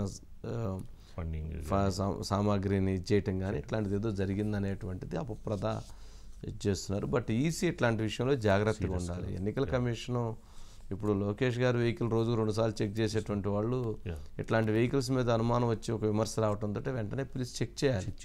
చెక్ చేస్తే ఇటువంటి పరిస్థితి ఉండదు. మరి చూడాలి ఇట్లాంటి ఇష్యూస్లో. అనిల్ ఉన్నారు సార్, అనిల్ ఉన్నారు దీని మీద. ఓకే అనిల్, ఏమైనా కంటైనర్ ఏమైనా దొరికిందా? లేదు సార్. అంటే ఒకటి తనకు రాజేంద్ర ప్రసాద్ హెలికాప్టర్ ఎక్కించినట్టు ముక్కు మీద గుద్ది ఎక్కించుకొని వెళ్ళాలా ఏంది ఎతకడానికి? తమకో న్యాయం పరులకు ఒక న్యాయం అన్నట్లు ఏపీలో పరిస్థితి తయారైంది సార్. అవునన్నా కాదన్నా నారా లోకేష్ వెహికల్ ని అనేక సార్లు పరిశీలన చేయడం చూసాం రోజుల వ్యవధిలోనే. కానీ కనీసం అధికార పార్టీకి సంబంధించిన ఒక ఎమ్మెల్యేదో లేదంటే అంతకంటే కింది స్థాయి వాళ్ళు ఎవరైనా చెక్ చేసినట్టు ఎక్కడైనా మనం చూసామా? కనీసం చూడాల. కేవలం అంటే వ్యవస్థలన్నీ మేనేజ్ చేయబడుతున్నాయి అనేది ప్రతిపక్ష టీడీపీ ప్రధానంగా అధికార వైసీపీ పని చేస్తున్నారంటే ఆరోపణ. ఈసీ ఇప్పటికైనా ఎందుకు కళ్ళు తెరవదు? కళ్ళు తెరిచి ఇప్పుడు జరుగుతున్న ఈ అకృత్యాలను అన్యాయాలను అరికట్టాలనేది వాళ్ళ ప్రధాన డిమాండ్ గా ఉంది. అదే విధంగా ఎవరైతే ఉన్నారో పట్టాభి కూడా ఈ రోజు జరిగిన అంశం పైన మరి చూసినట్టే చెప్పాడు. అమౌంట్ లెక్కే చెప్పాలా ఇంత. సరే Anil, right, thank you. Next అండి, కొడుకు కోసం విజయమ్మ సిద్ధం, మరి కూతురు కోసం అంటే విజయలక్ష్మి గారు గతంలో చెప్పినటువంటి అంశం ఏంటంటే ఏపీ కొడుకు రాసి ఇచ్చేస్తున్నాను, తెలంగాణ కూతురుకు రాసి ఇచ్చేస్తున్నానని చెప్పారు. ఆ రోజు సభలో చెప్పింది కూడా అదే. తను ఆ నిర్ణయానికి కట్టుబడ్డారు. సరే కూతురు షర్మిల ఇక్కడ తెలంగాణ వదిలిపెట్టి నేను ఆంధ్రప్రదేశ్లో నేను రాజకీయం చేసుకుంటాను వెళ్ళినా కానీ తను వెళ్ళలేదు. తను మొన్న వివేక గారి వర్ధంతి సభ లేదా ఇట్లాంటివన్నీ పెట్టినా కానీ వెళ్ళలేదు. కానీ ఈరోజు జగన్మోహన్ రెడ్డి గారు ఇడుపులపాయలో ప్రచార యాత్ర ప్రారంభించడానికి వెళితే ప్రార్థన చేసింది జగన్ కోసం. విజయలక్ష్మి గారు అక్కడికి వెళ్ళి మొత్తాన్ని ప్రార్థన చేసి ధైర్యం చెప్పి నేను ఉన్నానని చెప్పి బయట ఉందా? ప్లే చేయండి. దేవా బిడ్డ జీవితంలో కష్టాల్లో, బాధల్లో, ఇరుకుల్లో, ఇబ్బందుల్లో అన్నింటిలోనూ ఆ బిడ్డను కనపరిచి దేవా ఈ బిడ్డను ఈరోజు నిలబెట్టినందుకు నీకు వందనం, స్తోత్రం దేవా. తండ్రి ఈ ఎన్నికల యాత్రలో తండ్రి మీ తోడు మీ సన్నిధి ఉంచమని వేడుకుంటున్నా. ఇశ్రాయేలు దేవుడు సైన్యం వెనుక జగన్కి సపోర్ట్ ఇవ్వమని దేవుడిని ప్రార్థించారు. కూతురికి సపోర్ట్ ఉందా? మరి కొడుకే సపోర్ట్ అడిగినప్పుడు మరి కూతురికి లేనట్టేనా అని కూడా వస్తాం. లేనట్టే అంటే షర్మిల ఇప్పటి వరకు ఏదనంటే మా అమ్మని అడగండి, ఏం జరిగిందో మా అమ్మని అడగండి, ఏం జరిగిందో మా అమ్మని అడగండి అని పదే చెప్తా ఉంది. కానీ ఇప్పుడు అమ్మని అడగాల్సిన పని లేదు. అమ్మ ఎప్పుడైనా జనరల్గా తల్లి ఎప్పుడు కొడుకు అయిపోయి ఉండిద్ది. జనరల్గా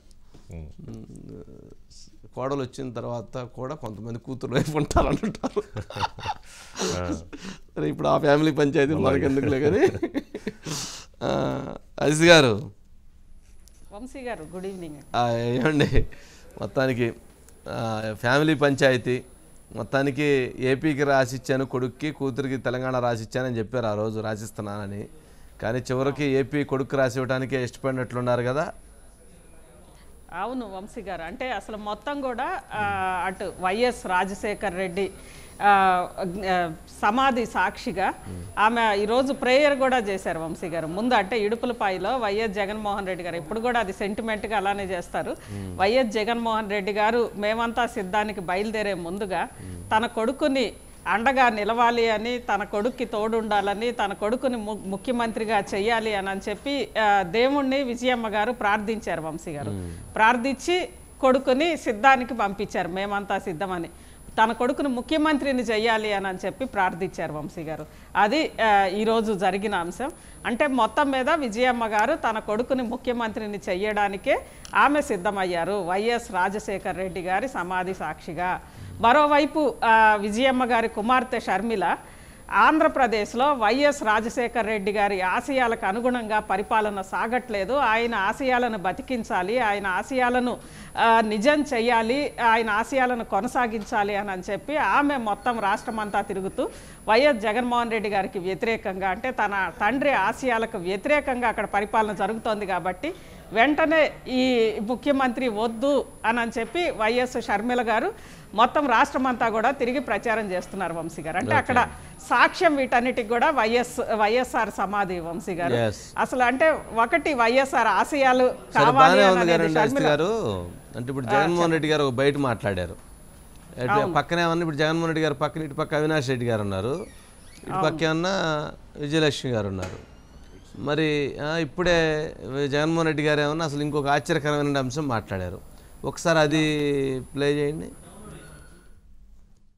వివేకం చిన్నారను ఎవరు చంపారో, ఎవరు చంపించారో ఆయనకు, ఆ దేవుడికి, ఈ జిల్లా ప్రజలందరికీ కూడా తెలుసు. కానీ బురద జల్లేందుకు ఇద్దరు చెల్లెమ్మలను ఎవరు పంపించారో, వారు వెనకాల ఎవరు ఉన్నారో మాత్రం మీ అందరికీ కూడా రోజు కనిపిస్తానే ఉంది. ఇంకా ఆశ్చర్యం ఏమిటో తెలుసా? ఇంకా ఆశ్చర్యం ఏమిటి అని అంటే, వివేకం చిన్నాలను అతి దారుణంగా చంపి అవును నేనే చంపాను అని అతి హేయంగా బహిరంగంగా చెప్పుకుంటూ తిరుగుతా ఉన్న హంతకుడు, ఆ హంతకుడికి మద్దతిస్తా ఉన్నది ఎవరో కూడా మీరంతా కూడా రోజు చూస్తా ఉన్నారు. ఆ చంపినోడు ఉండాల్సింది జైల్లో, కానీ ఆ చంపినోడికి మద్దతిస్తూ నేరుగా నెత్తిన పెట్టుకొని మరీ మద్దతిస్తా ఉన్నది ఈ చంద్రబాబుకు సంబంధించిన ఎల్లో మీడియా, ఈ చంద్రబాబు మనుషులు. వీరి మద్దతు కోసం రాజకీయ స్వార్థంతో తప్పించిపోతా ఉన్న ఒకరిద్దరు నా వాళ్ళు. రాజశేఖర రెడ్డి సమాధి, ఆ సమాధి దగ్గర ఎవరిని తీసుకుపోయాడు? రాజశేఖర రెడ్డి నమ్మిన బంటు లక్ష్మణ మారిగా వివేక బాబాయ్. ఎవరున్నారు బస్సులో? గొడ్డలి వేటేసిన వాళ్ళ బస్సులో ఉన్నారా లేదా? ఆయనే అవినాష్ రెడ్డి. ఆయనకి ఈరోజు ఎంపీ సీటు మళ్ళీ అంటే లెక్కలేనితనం అవునా కాదా? ఆరోపణలు వస్తే నిర్దోష అయిన తర్వాత ఇవ్వాలి తప్ప మధ్యలో ఇస్తే ప్రజల్ని ఎక్కిరించడమే అవుతుంది. నేను అడుగుతున్న, బాబాయినే గొడ్డలి వేటేసిన వాడు మీరు, నేను ఒక లెక్క. ఆ రోజు ఆయన చేసిన వ్యాఖ్యలు మరి ఈ రోజున ఈయన వెనకాలే అవినాష్ రెడ్డి ఉన్నారు.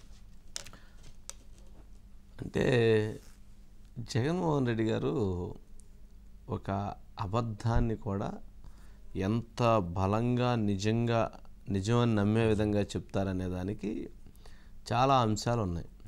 ఇది ఒక చిన్న ఎగ్జాంపుల్ తీసుకుంటే, ఓకే, ఎవరైతే దస్తగిరి నేనే చంపాను అని చెప్పినటువంటి దస్తగిరి నాతో పాటు వీళ్ళందరూ ఉన్నారు అని చెప్పారు. ఎవరెవరు ఉన్నారు?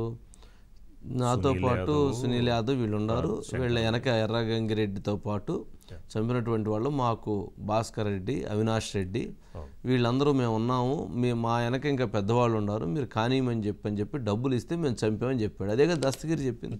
సిబిఐ నోట్ చేసింది అదే కదా. మరి దస్తగిరి చంపాను అని చెప్పినటువంటి దస్తగిరి ఎవరు? ఆ రోజు ఫోన్ లొకేషన్లో ఎవరెవరు ఉన్నారు, ఆ రోజు ఎవరెవరు వచ్చి అవన్నీ తారుమారు చేయాలని చూశారు, ఎవరెవరు అది గుండెపోటు నమ్మించాలని చూశారు, వీళ్ళందరూ ఉన్నారు కదా. మరి జగన్మోహన్ రెడ్డి గారు చెప్పింది, దస్తగిరి చెప్పింది అది నిజమైతే ఇవన్నీ కూడా నిజమే కదా. మరి జగన్మోహన్ రెడ్డి గారు ఏమంటారు? మా చెల్లెమ్మలో ఎవరు పంపిస్తే వచ్చారో మీరు అందరూ చూశారు, చంద్రబాబు నాయుడు గారు ఇవన్నీ నడిపిస్తున్నారు అని చెప్పని అంటారు. అదేందండి బాబు? అసలు ఒక అబద్ధాన్ని నిజం చేయాలని, ఒక నిజాన్ని అబద్ధం చేయాలని చెప్పేదానికి అంత శక్తిని క్రోడీకరించుకొని చెప్తున్నారే, అది ఒక రాజధర్మం కాదు. ఒక ముఖ్యమంత్రిగా ఉన్నటువంటి వ్యక్తి దానిపైన ఆ స్థాయిలో ఆ విధంగా మాట్లాడటం అనేటువంటిది సరైనటువంటిది కాదు. ఎందుకు కాదు అని అంటే సిబిఐ దర్యాప్తు చేసి ఫలానా ఫలానా అని చెప్పింది. ఎవరైతే అవినాష్ రెడ్డి నీ పక్కన నుంచున్నటువంటి అవినాష్ రెడ్డిని దాంట్లో A7గా ముద్దాయిగా పెట్టింది, ఇతను చంపినటువంటి వాళ్ళల్లో పాత్రధారి అని. ఇంకా దీని మీద ఇన్వెస్టిగేషన్ జరగాలి, ఇంకా చాలామంది వ్యక్తులు ఉన్నారని పెట్టింది. పులివెందుల ప్రజానీకానికి కడప ప్రజానీకానికి మొత్తాన్ని తెలుసు అంటున్నారు. కడప ప్రజానీకానికి పులివెందుల ప్రజానీకానికి ఏ చెట్టును అడిగినా, ఏ పుట్టను అడిగినా, ఏ కాయను అడిగినా, ఏ కొమ్మను అడిగినా, ఏ గడ్డను అడిగినా, ఏ నేలను అడిగినా ఎవరైనా చెప్తారు అని ఎవరో ఆ సునీల్ యాదవ్ భార్య ఒకరోజు ప్రెస్ కాన్ఫరెన్స్ పెట్టి అయ్యా ఎవరు చంపారో మొత్తం తెలుసు, కానీ ఇదేందయ్యా మా మీద పడుతున్నారు ఇదంతా కూడా అని చెప్పిన అమ్మాయి ఆ రోజు చెప్పింది. మరి ఇది అందరికీ తెలుసు. కడప జిల్లాలో తెలవనటువంటి వాళ్ళు అంటూ లేరండి. ఇది ఊరక డంబాబుస్ మాటలు అంటాం కదా, డంబాబుస్ మాటలని కోన రవికుమార్ గారు చెప్తున్నారు ఈ మధ్య. అంటే నేను చెప్పేది అబద్ధమని నాకు తెలుసు, నువ్వు చేయనేవాడికి నీకు తెలుసు, ఈ చుట్టుపక్కల ఉన్న వాళ్ళందరికీ కూడా నేను చెప్పేది అబద్ధం అని తెలుసు. అబద్ధం అని నేను చెబుతున్నా, నాది నాకు తెలుసు, మీది మీకు తెలుసు, ఈ చుట్టూ తున్నానికి తెలుసు. మరి అందరికీ తెలిసినటువంటి అంశం అబద్ధం అనే అంశాన్ని బలంగా చెబుతాను చూసారా, కాదు ఇది జరిగిందని చెప్పని దాన్నే డంబాబుస్ మాటలు అంటారు. బుస్ మాటలు కదా, డంబాబుస్ మాటలు అంటారు. అట్లాగా మరీ అలా చెప్తే ఎలా అండి? ప్రజల్ని ఎలా మనం రాంగ్ గైడ్ చేస్తాము? అలా చేయకూడదండి. ఎవరన్నా కానీ ఒక స్థాయి లేనటువంటి వ్యక్తులు మాట్లాడారంటే దానికి ఒక అర్థం ఉంది. స్థాయి కలిగినటువంటి వ్యక్తులు అలాంటి విమర్శలు ఉన్నప్పుడు వాటిని దాటేయచ్చు, తప్పులేదు. లేదా వాటి గురించి విచారణ జరుగుతుంది, విచారణలో వీటి విషయంలో అన్నీ తేటతలం అవుతుందని చెప్పవచ్చు. అంతేగా మరి అలాంటప్పుడు ఆ చెల్లెల మీద అసలు వైఎస్ మరి వివేకాకి ఏంటి ఎవరితోట సంబంధాలు ఉన్నాయి, అక్రమ సంబంధాల వలన చంపేశారని కొద్దిసార్లు, లేదా ఆస్తి వివాదాలతో చంపేశారని కొన్నిసార్లు, అసలు ఆయన మొత్తం హిస్టరీని అత్యంత దారుణమైన హిస్టరీ, ఆయన అత్యంత క్యారెక్టర్ లేని వ్యక్తి అని చెప్పాను. మరి అయ్యే మాటలు మరి మీ లీడర్లో మాట్లాడారు, మీ పేపర్లో రాశారు. అదే కదా మొన్న అడిగింది షర్మిల, పైన రాజశేఖర రెడ్డి గారి ఫోటో పెట్టి కింద మా నాన్న చెప్పని రాస్తున్నారు, మా క్యారెక్టర్ని అసోసియేషన్ చేస్తూ రాస్తున్నారు, ఇదేనా పద్ధతి అని అడిగింది కదా. మరి దానికి ఏం చెప్తారు అంటే ఇది ఎలా ఉందంటే అసలు ప్రజలని ఎంత దారుణంగా నమ్మించేయాలనే ప్రయత్నం. అంటే ఈ విషయంలో ఇలా జరుగుతుంది, ప్రతి విషయంలో కూడా అలాంటి వ్యవహారం, అలాంటి ప్రవర్తనతోటే, అలాంటి మాటలతోటే నమ్మించేటువంటి ప్రయత్నం జరుగుతుందనే అనుమానాలకి ఎక్కువ కారణం అవుతుంది. ప్రతిపక్షాలు చేసేటువంటి విమర్శలు ఏదైతే ఉందో, ముఖ్యమంత్రి గారు చెప్పేటువంటి ప్రతిదీ అవాస్తవం, అబద్ధం అని ఏదైతే చెప్తున్నారో వాటన్నిటి ఇలాంటి వాటి విషయంలో ఇంత విధంగా చెప్పినప్పుడు అవన్నీ కూడా అదే విధంగా వెళ్ళేటువంటి పరిస్థితి ఏర్పడుతుంది. మరి ఇట్లాంటి వాటి విషయంలో మనం ఏం చెప్తాం? ఎందుకంటే ఏం చెప్తే బాగుంటుంది? ప్రజలకు మనకంటే ఎక్కువ తెలుసు. కడప జిల్లాలో ఉన్నటువంటి ఇంత పిల్లోడికి కూడా తెలుసు అండి. కరెక్ట్ చడ్డీ కూడా ఉండదేమో వాడికి, చడ్డీ లేనివాడి పిల్లోడికి కూడా ఎవరు చంపారు అని అడిగితే వాడు చెప్తాడు. ఆ సినిమాలో బ్రహ్మానందం కనుక మాయా తాతయ్య పలానాడు ఇది చేసాడని అట్లా చెప్తారనమాట. మరి ఏంటో ఇదంతా. అసి గారు ఏమోనండి, ఇవన్నీ డంబాబుస్ మాటలు లేక మాకు ఏంది మొత్తానికి చెప్పేశారు కదా, ఏమంటారు? వంశీ గారు మొత్తం అంటే ఫస్ట్ టైము వివేకం చిన్నాయన్ని వైఎస్ జగన్మోహన్ రెడ్డి గారు ముఖ్యమంత్రి అయిన తర్వాత ఈ 5 ఏళ్లలో ఫస్ట్ టైం, అది కూడా ఎన్నికల ప్రచారం, అంటే ఇక ఎన్నికల కోడ్ అమల్లోకి వచ్చినాక ఎన్నికల ప్రచారం సందర్భంగానే, గతంలో ఎన్నికల ప్రచారం సందర్భంగా వివేక హత్యని ఆ రోజు తీసుకొచ్చారు. మళ్ళీ 5 ఏళ్ల తర్వాత ఇప్పుడు ఎన్నికల ప్రచారం సందర్భంగానే అంశాన్ని ప్రస్తావిస్తూ వివేకం చిన్నాయన్ని తొలిసారి ఈ 5 ఏళ్లలో ఈ పదం కూడా ఇంత ఆప్యాయంగా పలకడం కూడా ఇదే తొలిసారి. వంశీ గారు, వివేకం చిన్నాయన్ని ఎవరు చంపారో జిల్లా అంతా తెలుసు, కానీ చంపినోళ్ళేమో దర్జాగా తిరుగుతున్నారు. ఆ ఇద్దరు చెల్లెళ్ళని ఒకళ్ళిద్దరు మళ్ళీ వెనక రాజకీయ ప్రయోజనాలని కూడా అన్నారు వంశీ గారు తన చెల్లెళ్ళకి సంబంధించి. ఆ చెల్లెళ్ళని మొత్తం కూడా వెనకుండి చంద్రబాబు నాయుడు గారే, ఒక రకంగా చంద్రబాబు నాయుడు గారే పంపించారు అని చెప్తూ మొత్తం కూడా నా చెల్లెళ్ళని మొత్తం నా ఇంట్లో వాళ్ళనే ఇలా చేశారు అని చెప్పి. అదేవిధంగా ఇంకొకటి వంశీ గారు, ఈరోజు కొన్ని 2-3 అంశాలు చాలా విచిత్రంగా జరిగినాయి వంశీ గారు. ఒకటి ముఖ్యంగా అంటే అటు బీజేపీ, అదేవిధంగా టీడీపీ, దాంతోపాటు జనసేన అంటూ ప్రత్యక్షంగా కేంద్రం నుంచి బీజేపీ దిగింది, పరోక్షంగా కాంగ్రెస్ దిగింది ఒక్క జగన్కి. ఎటు మీడియా గురించి కూడా మీడియాని కలిపేశారు. ఇంతమంది నా మీదకి వచ్చేసారు, నేను 130 సార్లు నేను బటన్ నొక్కాను, నా కోసం 2 సార్లు బటన్ నొక్కండి, ఒక్క జగన్ కోసం ఇంతమంది వచ్చి యుద్ధం చేస్తున్నారు, మీకోసం నేను యుద్ధం చేస్తున్నా అనేది అదొక మాట చెప్పారు వంశీ గారు. దాంతోపాటు అభ్యర్థుల్ని పరిచయం చేస్తా, పులివెందల నుంచి నేను కూడా పోటీ చేస్తున్నా, మీరందరు నాకు ఓట్లేసి గెలిపించండి అని చాలా ఫన్నీగా అన్నారు వంశీ గారు. అదొకటి. అంటే తనని తాను పరిచయం చేసుకున్నారు పొద్దుటూరు సభలో. పులివెందుల అభ్యర్థిగా నేను పోటీ చేస్తున్నాను అని అనేది తనను తాను ఫ్యాన్ చేతిలో పట్టుకొని పరిచయం చేసుకున్నారు వంశీ గారు. ఈ రెండిటితో పాటు ముఖ్యంగా వివేకానంద రెడ్డి గారి హత్యకి సంబంధించి, అదేవిధంగా అందులో మనం ఇంతకుముందే మాట్లాడుకుంటున్నాం కదా వంశీ గారు, విజయమ్మను కూడా తీసుకొచ్చి ఇక్కడ వైఎస్ సమాధి దగ్గరికి తీసుకొచ్చి, అదే దీంట్లో చంద్రబాబు నాయుడు గారు అన్నట్లుగా ఇటు అవినాష్ రెడ్డి కూడా ఉన్నారు వంశీ గారు. అవినాష్ రెడ్డి గారి సమక్షంలో మొత్తం మీద విజయమ్మ ఎటువైపు అని అనేది ఈరోజు తేలింది వంశీ గారు. ఎందుకంటే మనమే చాలాసార్లు ఒక 2-3 ఇయర్స్ నుంచి మరి ఎటు రాకుండా విజయమ్మ గారు లోపలే ఉంటారేమో, న్యూట్రల్ గా ఉంటారేమో అనుకున్నాం. ఎందుకంటే 2 ఏళ్ల క్రితమే గుంటూరు దగ్గర జరిగిన వైసీపీ ప్లేనరీలో, వైఎస్ఆర్సీపీ ప్లేనరీలో గౌరవాధ్యక్షురాలుగా ఉన్న విజయమ్మ, నేను ఇంకా నా కూతురికి అండగా ఉండాల్సిన అవసరం ఉన్నది, మా కొడుకు మొత్తం కూడా వచ్చేసాడు ముఖ్యమంత్రిగా, ఇక నేను నా కూతురికి అండగా ఉండాల్సిన అవసరం ఉంది అని చెప్పి ఆ రోజు ప్రకటించారు. సరే, ఇక్కడ ప్రకటించిన తర్వాత ఈ రోజు మరి అదే కూతురు అదే వైఎస్ రాజశేఖర రెడ్డి గారి పార్టీ, కాంగ్రెస్ పార్టీ తరపున ఆమె అక్కడ కాంగ్రెస్ పార్టీ అధ్యక్షురాలుగా వంశీ గారు, ఏం చిన్న పదవి కూడా కాదు, అది వైఎస్ రాజశేఖర రెడ్డి గారు నిర్వహించిన పదవి వంశీ గారు. ఆంధ్రప్రదేశ్ పిసిసి అధ్యక్షులు గతంలో వైఎస్ రాజశేఖర రెడ్డి గారు ఉన్నారు. ఈ రోజు షర్మిల కూడా అదే పదవిలో ఉంది. అదే పదవిలో ఉండి తన తండ్రి ఆశయాల కోసం అని అనేది షర్మిల వస్తూ ఉంటే విజయమ్మ గారు న్యూట్రల్గా ఉంటారేమోనని అందరూ భావించారు వంశీ గారు, బయటికి రారేమో అని.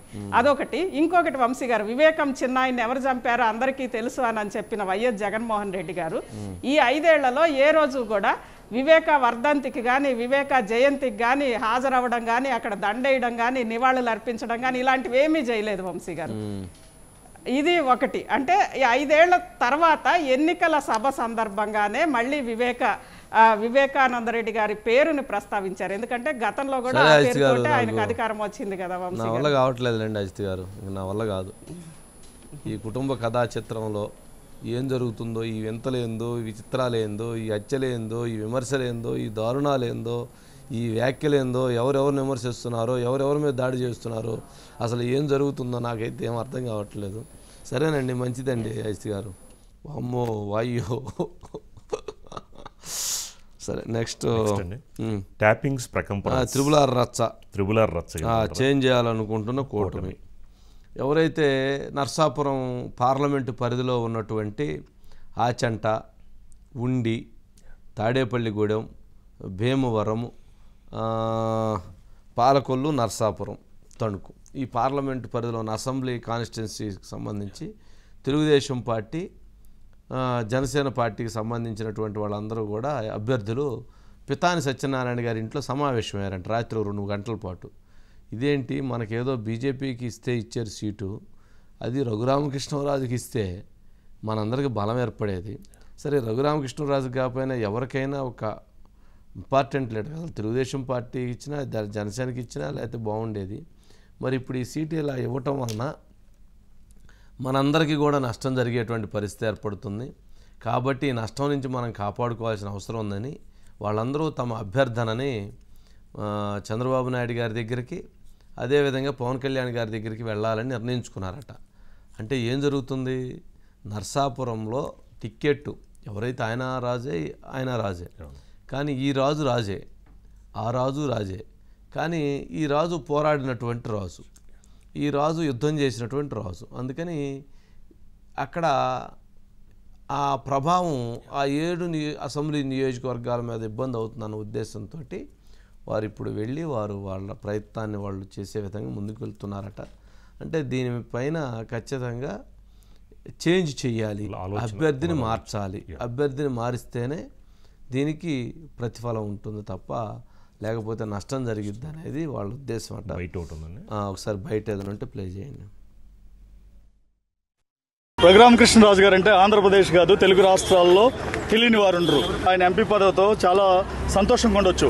ఈ రోజున రాష్ట్రానికి జరుగుతున్న అన్యాయాన్ని ప్రశ్నించినందుకు ఆయన్ని అక్రమ అరెస్టు చేసి ఆయన్ని ఒక ఎంపీ అని కూడా చూడకుండా 3rd డిగ్రీ ప్రయోగించిన వ్యక్తి ముఖ్యమంత్రి జగన్మోహన్ రెడ్డి.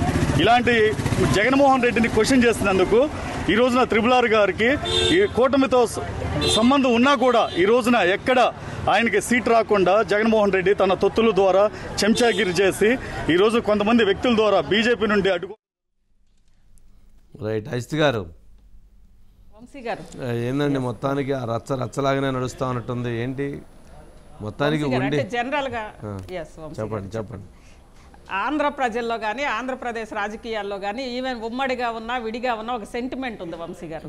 ఎవరు ఏ పార్టీ అయినా అధికారంలోకి వచ్చేది ఆ అధికారంలోకి రావడం అనే అడుగులు గోదావరి జిల్లా నుంచే పడతాయని. గోదావరి జిల్లాలో ఏ పార్టీ వస్తే ఆ పార్టీ ఖచ్చితంగా రాష్ట్రంలో అధికారంలోకి వస్తుంది వంశీ గారు. అలాంటి గోదావరి జిల్లాలో దాదాపు మొత్తం కూడా అధికార పార్టీకి వ్యతిరేకంగా బాగా పోలరైజ్ అయి ఉన్న సమయం వంశీ గారు. గోదావరి జిల్లాని సెంటిమెంట్గా కూడా చూస్తారు. అలాంటి గోదావరి జిల్లాలో నర్సాపురం లోక్సభ పార్లమెంటు పరిధికి సంబంధించి మొత్తం 7 అసెంబ్లీ కాన్స్టిట్యున్సీస్ ఉన్నాయి వంశీ గారు. ఉండి, ఆచెంట, భీమవరం, తాడేపల్లిగూడెం, తణుకు, నర్సాపురం, అదేవిధంగా పాలకొల్లు. ఈ 7 అసెంబ్లీ స్థానాల్లో కూడా జనరల్గా ఒక ఎంపీ అభ్యర్థి అదేవిధంగా ఇటు ఎమ్మెల్యేలు ఇద్దరు కూడా సమన్వయంగా రెండు కూడా బాగుంటే 7 పార్లమెంటు పరిధిలో ఉన్న 7 అసెంబ్లీ నియోజకవర్గాల్లో కూడా అంతో ఇంతో ప్రభావం ఉంటుంది వంశీ గారు. ఈరోజు రఘురామకృష్ణరాజు గారి ప్రభావం అంటే నర్సాపురంలో రఘురామకృష్ణరాజు గారికి ఇవ్వకపోగా బీజేపీకి సంబంధించి కూడా చాలా బలహీనమైన అభ్యర్థికి ఇచ్చారు అని అనేది ఆ 7గురి భావన వంశీ గారు. ఆ ప్రభావం ఏమన్నా మా మీద ఉంటుందేమో. ఎందుకంటే గోదావరి జిల్లాల్లో ఖచ్చితంగా గెలవాల్సిందే. 2 గోదావరి జిల్లాలకు సంబంధించి అన్నిటికన్నీ గెలుచుకోవాల్సిందే వంశీ గారు. గెలుచుకుంటామనే ధీమాతో కూడా మహాకూటమి ఉంది. ఈరోజు ఆ కూటమికి సంబంధించి ఉన్నారు. అలాంటి పరిస్థితుల్లో ఈరోజు రఘురామకృష్ణరాజు గారికి ఇవ్వకపోగా మరో బలహీనమైన ఒక క్యాండిడేట్కి ఇవ్వడం ద్వారా ఆ ప్రభావం మా మీద పడుతుందేమో అన్న ఆందోళన వాళ్ళలో ప్రారంభమైంది. దానికోసమే పితాని సత్యనారాయణ గారి ఇంట్లో దాదాపు 2 గంటల సమావేశం అయినాక ఇక చంద్రబాబు గారిని, పవన్ కళ్యాణ్ గారిని కూడా కలిసి తమ అభిప్రాయం చెప్పి ఇంకా నామినేషన్కి చాలా సమయం ఉంది కాబట్టి ఇప్పటికైనా మించిపోయింది ఏమీ లేదు, మార్చాలి అని చెప్పి వాళ్ళందరూ కూడా కలవనున్నారు వంశీ గారు. ఓకే అండి, రైట్. ఇప్పుడే ఇంకో బిగ్ బ్రేకింగ్ అందింది. అనపర్తి నియోజకవర్గం బీజేపీ అభ్యర్థి శివరామకృష్ణరాజు ఆయన ఫోన్ స్విచ్ ఆఫ్ చేసుకుని వెళ్ళిపోయాడట. ఆయన ఫోన్ టికెట్ లిస్ట్ అనౌన్స్ చేసిన తర్వాత ఆయన ఫోన్ స్విచ్ ఆఫ్ చేసుకొని కంటెస్ట్ చేసే ఉద్దేశంలో లేడు అనేది ఇప్పుడు అందుతున్నటువంటి టాక్. మరి ఆయన పాపం ఎవరు బలవంతంగా తీసుకొచ్చారో తెలియదు కానీ పాపం లిస్టు ప్రకటించిన తర్వాత భారతీయ జనతా పార్టీ క్యాండిడేట్ నేను పోటీ చేయని వెళ్ళిపోతే పరిస్థితి ఏంటి? ఎంత అవమానం అండి అసలు. అంటే ఏం జరిగినట్టు అప్పుడు? ఎంతటి ఒత్తిడా, లేకపోతే ఆయన ఎవరన్నా బలవంతంగా తీసుకొచ్చారా, లేక పురంధేశ్వరి గారిని ఓడించడానికి తీసుకొచ్చారా, లేకపోతే ఏం జరిగిందో తెలియదు కానీ బట్ అదైతే డ్యామేజ్ జరిగినట్టు అయింది మొత్తానికి. అంటే ఆయన ఫోన్ మామూలుగా ఛార్జింగ్ అయిపోయిందా, లేకపోతే ఎవరన్నా ఫోన్ చేసి అనపర్తి నుంచి మీరు అసలు ఎట్ట వస్తారు ఇక్కడికి, అసలు మీకు ఏం తెలుసు ఎవరైనా ఫోన్ చేసి విమర్శలు చేస్తున్నారని చెప్పని ఎవరైనా ఇది చేస్తున్నారా, లేక ఆయన ఏదైనా ఇంకేదైనా కార్యక్రమంలో ఫోన్ స్విచ్ ఆఫ్ అయ్యారా తెలియదు కానీ మొత్తానికి ఫోన్ స్విచ్ ఆఫ్ అయిపోయిందంట. అందుకని ఇప్పుడు అందరూ ఆయన కోసం ట్రై చేస్తూ ఉన్నారట. మరి ఇప్పుడు అసలు చూడాలి మరి ఏం జరిగిద్దో. రైట్, చాలా సెన్సేషన్ అయ్యింది. మీరు చెప్పిన పాయింట్ పురంధేశ్వరి గారిని ఓడించడానికే ఇక్కడ క్యాండిడేట్ మార్చారు అన్నది అసలు ఇప్పటివరకు ఐడియా వరకు వచ్చి ఉండదు. లేదు, అది వాళ్ళకి చాలా క్లారిటీ ఉంది, పురంధేశ్వరి గారికి కూడా క్లారిటీ ఉంది. సో అలాంటప్పుడు ఆవిడ కూడా సీరియస్గా తీసుకుంటేనే ఏమైనా అది ఇబ్బందే. చాలా మంచి పాయింట్ అండి. రైట్, నెక్స్ట్ అండి ట్యాపింగ్స్ ప్రకంపనల్స్ కపుల్స్ మే దట్ ఈ ట్యాపింగ్ మాత్రం అంటే ఇది ఇక్కడతోటి ఆగలేదట, జిల్లాల్లో కూడా జరిగిందట. నల్గొండ జిల్లాలో అట్లాగే వరంగల్ జిల్లాలో కూడా అప్పుడు అక్కడ ఉన్నటువంటి ఒక ముఖ్య నేతల ఆధ్వర్యంలో అక్కడ ఉన్నటువంటి కాంగ్రెస్ నేతల మీద ఫోన్ ట్యాపింగ్ చేసి వాటిని కూడా కొంత నడిపించారట. అభ్యర్థులకు సంబంధించినటువంటి అన్నీ కూడా నడిపించారట. వాళ్ళు డబ్బులు ఎటు వెళ్తున్నాయి, ఎవరెవరు సపోర్ట్ చేస్తున్నారని కూడా రికార్డ్ చేశారట.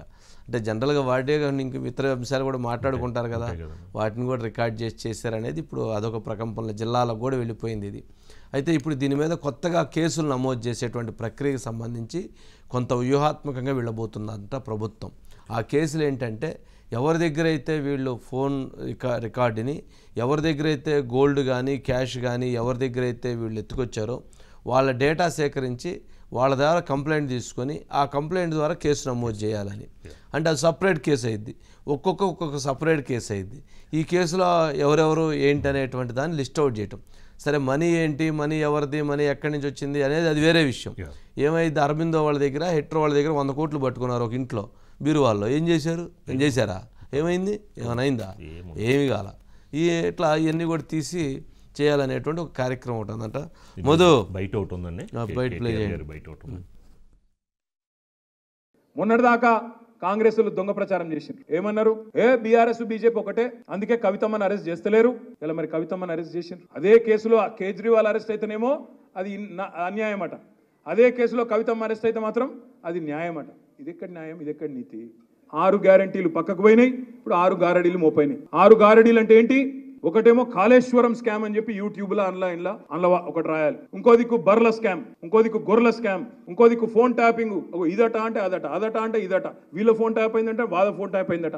నిన్న చూసిన దగ్గర నేను 10 లక్షల ఫోన్లు ట్యాప్ చేసిండు కేసీఆర్. చేస్తే గీస్తే ఒకడో ఇద్దరో లుచ్చగాళ్ళ ఫోన్లు ట్యాప్ చేసి ఉండొచ్చు, నాకేమెరిక కానీ చేసి ఉండొచ్చు దొంగల లంగలి, ఎందుకంటే పోలీసుల పనేది.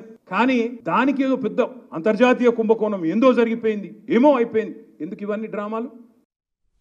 మధు జరిగితే జరిగింది అంటున్నాడు, వాళ్ళు చేస్తే నాకేమో సంబంధం అంటున్నాడు ఆయన. ఏదో ఒకటి జరిగి ఉండొచ్చు నాకేమో సంబంధం అన్నాడు. 100% అలాంటిది జరిగనుకుంటే ప్రభుత్వంలో ఆ రోజు అత్యంత కీలకమైనటువంటి పాత్ర పోషించినటువంటి వ్యక్తి కేటీఆర్ గారు కాబట్టి ఆయనకే సంబంధం. అంటే ఆయన సంబంధం ప్రమేయం ఉందా లేదని పక్కన పెట్టినా కానీ బాధ్యత అయితే కేసీఆర్ గారు తీసుకోవాలి, కేటీఆర్ గారు తీసుకోవాల్సిన అవసరం అయితే ఉండిద్ది. ఎందుకంటే ఇది దాదాపు కంక్లూషన్లో ఆయన పేరు వచ్చేసి ఉండిద్ది అయితే ఇప్పటికీ. అందుకని ఆయన ఆ విధంగా ముందుగానే నాకేం సంబంధం, అక్కడేదో జరిగితే నాకేం సంబంధం అని అంటున్నారు. Right Madhu sir, good evening sir. Good evening Madhu. ఏంటి సార్, మొత్తానికి వరంగల్, నల్గొండ, హైదరాబాద్ మధ్యలో రవిపాల్. ఎవడు ఈ రవిపాల్? ఎవరు రవిపాల్? అదే సార్, రవిపాల్ సార్, అతని పేరే రవిపాల్. ఎవరి రవిపాల్ అంటే ఇజ్రాయెల్ నుంచి హైదరాబాద్కి ఈ ఎక్విప్మెంట్ అంతా కూడా రావడం, వచ్చినటువంటి ఎక్విప్మెంట్ని సెట్ చేయడం, అంటే టెక్నికల్గా టెకీ ఇతను. సో టెక్నికల్గా చాలా టాలెంటెడ్. ఎస్ఐబి స్పెషల్గా ఇతన్ని నియమించుకుంది. ఇతనికి ఎన్ని 100 కోట్లు ఇచ్చారో తెలియదు కానీ సార్, మొత్తానికైతే మొత్తం ఎక్విప్మెంట్ ఇజ్రాయెల్ నుంచి తీసుకొని వచ్చిన తర్వాత ఇక్కడ ఏర్పాటు చేయడానికి ఇతని ద్వారానే నిర్వహించారు. ప్రతిదీ కూడా రవిపాల్ ద్వారానే జరిగింది. రవిపాల్ ఏం చేశారు? తనకు వచ్చినటువంటి డబ్బులు ఏవైతే ఉన్నాయో ఆ డబ్బులని కొంత కమిషన్ రూపంలో కొంతమంది కింది స్థాయి పోలీసులు ఎవరైతే ఉంటారో వాళ్ళకి తన అకౌంట్లో పడినటువంటి డబ్బులని కమిషన్ రూపంలో కొంతమంది పోలీస్ ఆఫీసర్లకు ఇచ్చారు రవిపాల్. ఈ రవిపాల్ని ఇప్పుడు పట్టుకుంటే మొత్తం బండారం అంతా కూడా బయటపడుతుంది. ఎక్కడ ఎప్పుడు ఎన్ని గంటలకు ఎవరు చెప్తే ఏం చేసిందంతా కూడా ఈ రవిపాల్ చేతిలో ఉంది. రైట్, ఇదొకటైతే నల్గొండ, వరంగల్ ఈ ఇన్ని రోజుల పాటు హైదరాబాద్ అనుకున్నారు. ఈ 2 జిల్లాలలో చాలా కీలకమైనటువంటి రికార్డింగ్సే జరిగాయి. ప్రధానంగా కాంగ్రెస్ పార్టీకి సంబంధించినటువంటి టాప్ లీడర్స్ ఎవరైతే ఉంటారో, ఉత్తమ్ కుమార్ కావచ్చు, లేకపోతే మిగిలినటువంటి నాయకులు, వాళ్ళందరినీ కూడా ఒక పద్ధతి ప్రకారం, అంటే ఎన్నికల సమయంలో వీళ్ళ దగ్గర నుంచి డబ్బులు ఎలా వెళ్తున్నాయి అనే దాని మీద అప్పటి మంత్రులు ఎవరైతే ఉన్నారో ఒక పోలీస్ స్టేషన్లో కూర్చొని మరి విన్నారు. పర్వతగిరి అనేటటువంటి ప్రాంతంలో ఒకటి ఏర్పాటు చేశారు వార్ రూమ్ని. అదేవిధంగా ఒక పోలీస్ స్టేషన్లో ఏకంగా ఎక్విప్మెంట్ ఏర్పాటు చేసి అక్కడికి కూడా రవిపాల్ని తీసుకెళ్ళి అక్కడ ఎక్విప్మెంట్ పెట్టుకొని అక్కడ వింటూ కూర్చున్నారు. ఎందుకు అంటే ఎక్కడి నుంచి ఎవరి డబ్బులు ఎలా వెళ్తున్నాయి, అసలు మన పార్టీకి సంబంధించినటువంటి వాళ్ళు మన పార్టీ కోసమే పనిచేస్తున్నారా, వేరే పార్టీ కోసం పనిచేస్తున్నారా అనే స్థాయి వరకు కూడా రికార్డింగ్లు అయితే జరిగాయి సార్. డెఫినెట్గా దీనికి సంబంధించినటువంటి కాసేపటి క్రితం మనం చూసుకుంటే మాత్రము పోలీసులు ఒక కీలకమైనటువంటి సమాచారమే రాబట్టారు. ఎవరైతే స్పెషల్ టీం ఉన్నారో ఆ స్పెషల్ టీంకి సంబంధించినటువంటి వాళ్ళు ఇజ్రాయెల్లో ఎవరైతే ఎక్విప్మెంట్ కొన్నటువంటి రవిపాల్ ఉన్నారో ఆ రవిపాల్ని ఎలాగైనా సరే అదుపులోకి తీసుకోవాలి, అతనికి నోటీసులు ఇవ్వాలి అని అయితే చూస్తున్నారు. డెఫినెట్గా అతన్ని తీసుకుంటే మాత్రము డొంకంతా కదిలినట్టు, అంటే పిల్లర్ ఏదైతే ఉంటుంది సార్ ఆ పిల్లర్ ఒక్కసారిగా కదిలినట్టే అని చెప్పచ్చు సార్. Okay right Madhu. మొత్తానికి ఇప్పుడు రవిపాల్ అసలు ఎక్కడ ఉన్నాడు, వెళ్ళిపోయాడు, అతను దొరుకుతాడు దొరకడు చూద్దాం. Okay right Madhu. నెక్స్ట్ కమలంతో కథనం. ఢిల్లీలో రేవంత్ అంటారా అంటారా? మొత్తానికి ఒక లిస్టు కంక్లూజన్ వచ్చేసినట్లుంది. సరే, దాన్ని ఫైనల్ చేసుకోవటం కోసం ముఖ్యమంత్రి పిసిసి అధ్యక్షుడు ఢిల్లీలో భేటీ అయ్యి ఉన్నారు. సరే, మరి కొద్దిసేపట్లో దాని మీద క్లారిటీ వచ్చేటువంటి అవకాశం ఉంది. రాము రాము వస్తున్నాడు సార్. ఓకే, అంటే ఇప్పుడు 2 ఉన్నాయి ముఖ్యమంత్రి గారి ముందు. ఒకటి లిస్టు ఇవన్నీ ఫైనల్ చేసుకోవటం నెంబర్ 1. నెంబర్ 2, ఎవరైతే ఇప్పుడు ఈ కేసులు ఇవన్నీ ఏదైతే ముందుకు వెళ్తున్నారో వాటి విషయంలో బలంగా ముందుకు వెళ్ళటానికి పర్మిషన్ తీసుకోవటం, ఇది కూడా అవసరమే. ఎందుకు పర్మిషన్ తీసుకోవాలి? ఎందుకు పర్మిషన్? గవర్నమెంట్ మీద ఎక్కడ ఎలాంటి మచ్చ పడకుండా గవర్నమెంట్ ముందుకు వెళుతుంది. ఇవన్నీ అక్రమాలు చేశారు, వీళ్ళందరి మీద చర్యలు తీసుకోవడానికి ముందుకు వెళ్ళాలి. మామూలుగా అయితే వెళ్ళొచ్చు, కానీ ఇప్పుడు ఎన్నికల్లో ఉన్న నేపథ్యంలో అది రాము ఏంటి ఢిల్లీలో ఏం జరుగుతుంది, ఏం జరగబోతుంది?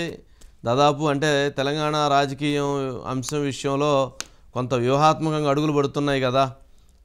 చాలా వెనక్కి ముందుకు లాగేవాళ్ళు, వెనక్కి నడిపేవాళ్ళు, వెనక్కి లాగేవాళ్ళు, ముందుకు వెళ్ళేవాళ్ళు, ఎట్లా నడుస్తుంది కదా. ఏంటి, ఏం జరుగుతుంది, ఏం జరగబోతుంది? మొత్తానికి తెలంగాణ రాజకీయాలు రసవత్తరంగా సాగుతున్నాయని చెప్పొచ్చు. ఏదైతే లోక్సభ ఎన్నికల్లో మెజార్టీ సీట్లు సాధించాలని చెప్పేసి కూడా ప్రధాన పార్టీ కాంగ్రెస్, బీజేపీ వైపు ప్రయత్నిస్తుండగా, మరోవైపు ఏదైతే అసెంబ్లీ ఎన్నికల్లో ఓటమికి బదులు తీర్చుకోవాలని చెప్పి బీఆర్ఎస్ పార్టీ భావిస్తుంది. అయితే ప్రధానంగా లోక్సభ ఎన్నికల్లో మాత్రం బీజేపీ వర్సెస్ కాంగ్రెస్ నే పోటీ ఉండబోతుందని ఒక ప్రచారం అయితే జరుగుతుంది. గతంలో సారు కారు కలార్ అనే నినాదం ఉండేది. అయితే ఇప్పుడు ప్రస్తుతం ఒక సీటు కూడా వస్తుందా రాదనేది మాత్రం బీఆర్ఎస్ లో కొంత ఆలోచనలో పడిందని చెప్పొచ్చు. మొత్తగా ప్రధానంగా పోటీ మాత్రం కాంగ్రెస్ బీజేపీ మధ్య ఉంది. ఈ నేపథ్యంలో ఇప్పటికే బీజేపీ మాత్రం 17 సీట్లను తెలంగాణకు సంబంధించిన సీట్లను కేటాయించింది. అయితే కాంగ్రెస్ మాత్రం ఆచితూచి వ్యవహరిస్తుందని చెప్పొచ్చు. ప్రధానంగా తొలి విడతలో మాత్రం 4 సీట్లను కేటాయించింది, రెండో విడతలో మాత్రం 5, మొత్తంగా 9 ఇప్పటి వరకు అయితే అభ్యర్థులను ప్రకటించారు. మిగిలిన 8 వరకు కొద్దిసేపు క్రితం కూడా సిఈసి సమావేశం కూడా జరగడం జరిగింది. ఇందులో కేవలం 2 అభ్యర్థులే ప్రకటించినట్టు కూడా సమాచారం ఉంది. వారు ఇక్కడ తెలంగాణ వాళ్ళ వేరే రాష్ట్రాలకు చెందిన వాళ్ళ అనేది ఒక క్లారిటీ అయితే లేదు. మొత్తంగా మరోసారి 31వ తేదీన ఈ సమావేశం చేయాలి. ఈ సమావేశంలో మిగిలిన అభ్యర్థులను కూడా ప్రకటిస్తారని చెప్పేసి ఒక ప్రచారం అయితే జరుగుతున్నటువంటి పరిస్థితి అయితే ఉంది. అయితే కాంగ్రెస్ మాత్రం ఆచితూచి ఎందుకు వ్యవహరిస్తుంది అంటే మొత్తంగా 14 స్థానాలు గెలుపొందాలని చెప్పేసి ఒక టార్గెట్ అయితే పెట్టుకున్నటువంటి పరిస్థితి అయితే కనిపిస్తా ఉంది. 14లో కనీసం 12 అయినా రావాలి. ఎందుకంటే ఈసారి మాత్రం కేంద్రంలో రాము వాటితో పాటు ఎవరైతే ఇప్పుడు ముఖ్యమంత్రి రేవంత్ రెడ్డి గారు అనుకున్నటువంటి సాధించే విధంగా, ప్రభుత్వంలో పూర్తి పట్టు సాధించే విధంగా అడుగులు కూడా ముందుకు వేసేందుకు అప్రూవల్స్ జరుగుతాయి అంటావా ఢిల్లీలో అధినాయకత్వం దగ్గర? ఇప్పుడు మీరు అన్నట్టుగా ఏదైతే ఫోన్ ట్యాపింగ్ వ్యవహారం కావచ్చు, ఇతర వ్యవహారాలు, ఏదైతే కేసుల వ్యవహారాలన్నింటినీ కూడా అధిష్టానం ముందు కూడా అప్రూవల్ తీసుకునే ప్రయత్నాలు అయితే జరుగుతున్నట్టు కూడా మనకు సమాచారం అందుతుంది. ప్రధానంగా ఏదైతే కేసుల వ్యవహారాల్లో కొంత అధిష్టాన అనుమతి తీసుకొని ముందుకు వెళ్లాలని చెప్పేసి కూడా నిర్ణయించుకున్నారు. ఈ నేపథ్యంలో రేవంత్ రెడ్డితో పాటు డిప్యూటీ సీఎం పట్టేసి, అదేవిధంగా ఉత్తమ్ కుమార్ రెడ్డి వంటి మంత్రులు కూడా ఈ సమావేశంలో పాల్గొన్న పరిస్థితి అయితే ఉంది. మొత్తంగా అక్కడ అప్రూవల్ తీసుకొని ముందుకు వెళ్ళాలి. ప్రస్తుతానికైతే ప్రధానంగా ఫోకస్ మాత్రం లోక్సభ సంబంధించినటువంటి ఎన్నికల మీద, పార్లమెంట్ ఎన్నికల మీద పెట్టినటువంటి పరిస్థితి అయితే కనిపిస్తా ఉంది. దీని తర్వాత మాత్రం కొంత దూకుడుగా వ్యవహరించాలని చెప్పేసి కూడా కాంగ్రెస్ పార్టీ ప్రయత్నించే అవకాశం మాత్రం స్పష్టంగా కనిపిస్తున్నాయి. ప్రధానంగా ఏదైతే బీఆర్ఎస్ ప్రభుత్వ హయాంలో 10 ఏళ్ల పాలనలో జరిగినటువంటి అక్రమాలన్నింటినీ కూడా, పెద్ద ఎత్తున అక్రమాలు జరిగాయి, ఆ కేసులు ఉన్నాయి, ఆ కేసులన్నింటిని కూడా పెట్టేసి వారిని జైలు పంపించే ప్రయత్నం అయితే చేయబోతుందని చెప్పేసి కూడా పెద్ద ఎత్తున కూడా ఒక ప్రచారం అయితే జరుగుతుంది. ఈ నేపథ్యంలో అందుకు తగ్గట్టు కూడా వ్యూహాత్మకంగా ముందుకు అడుగులు వేసేస్తుందని చెప్పుకోవచ్చు. ఇక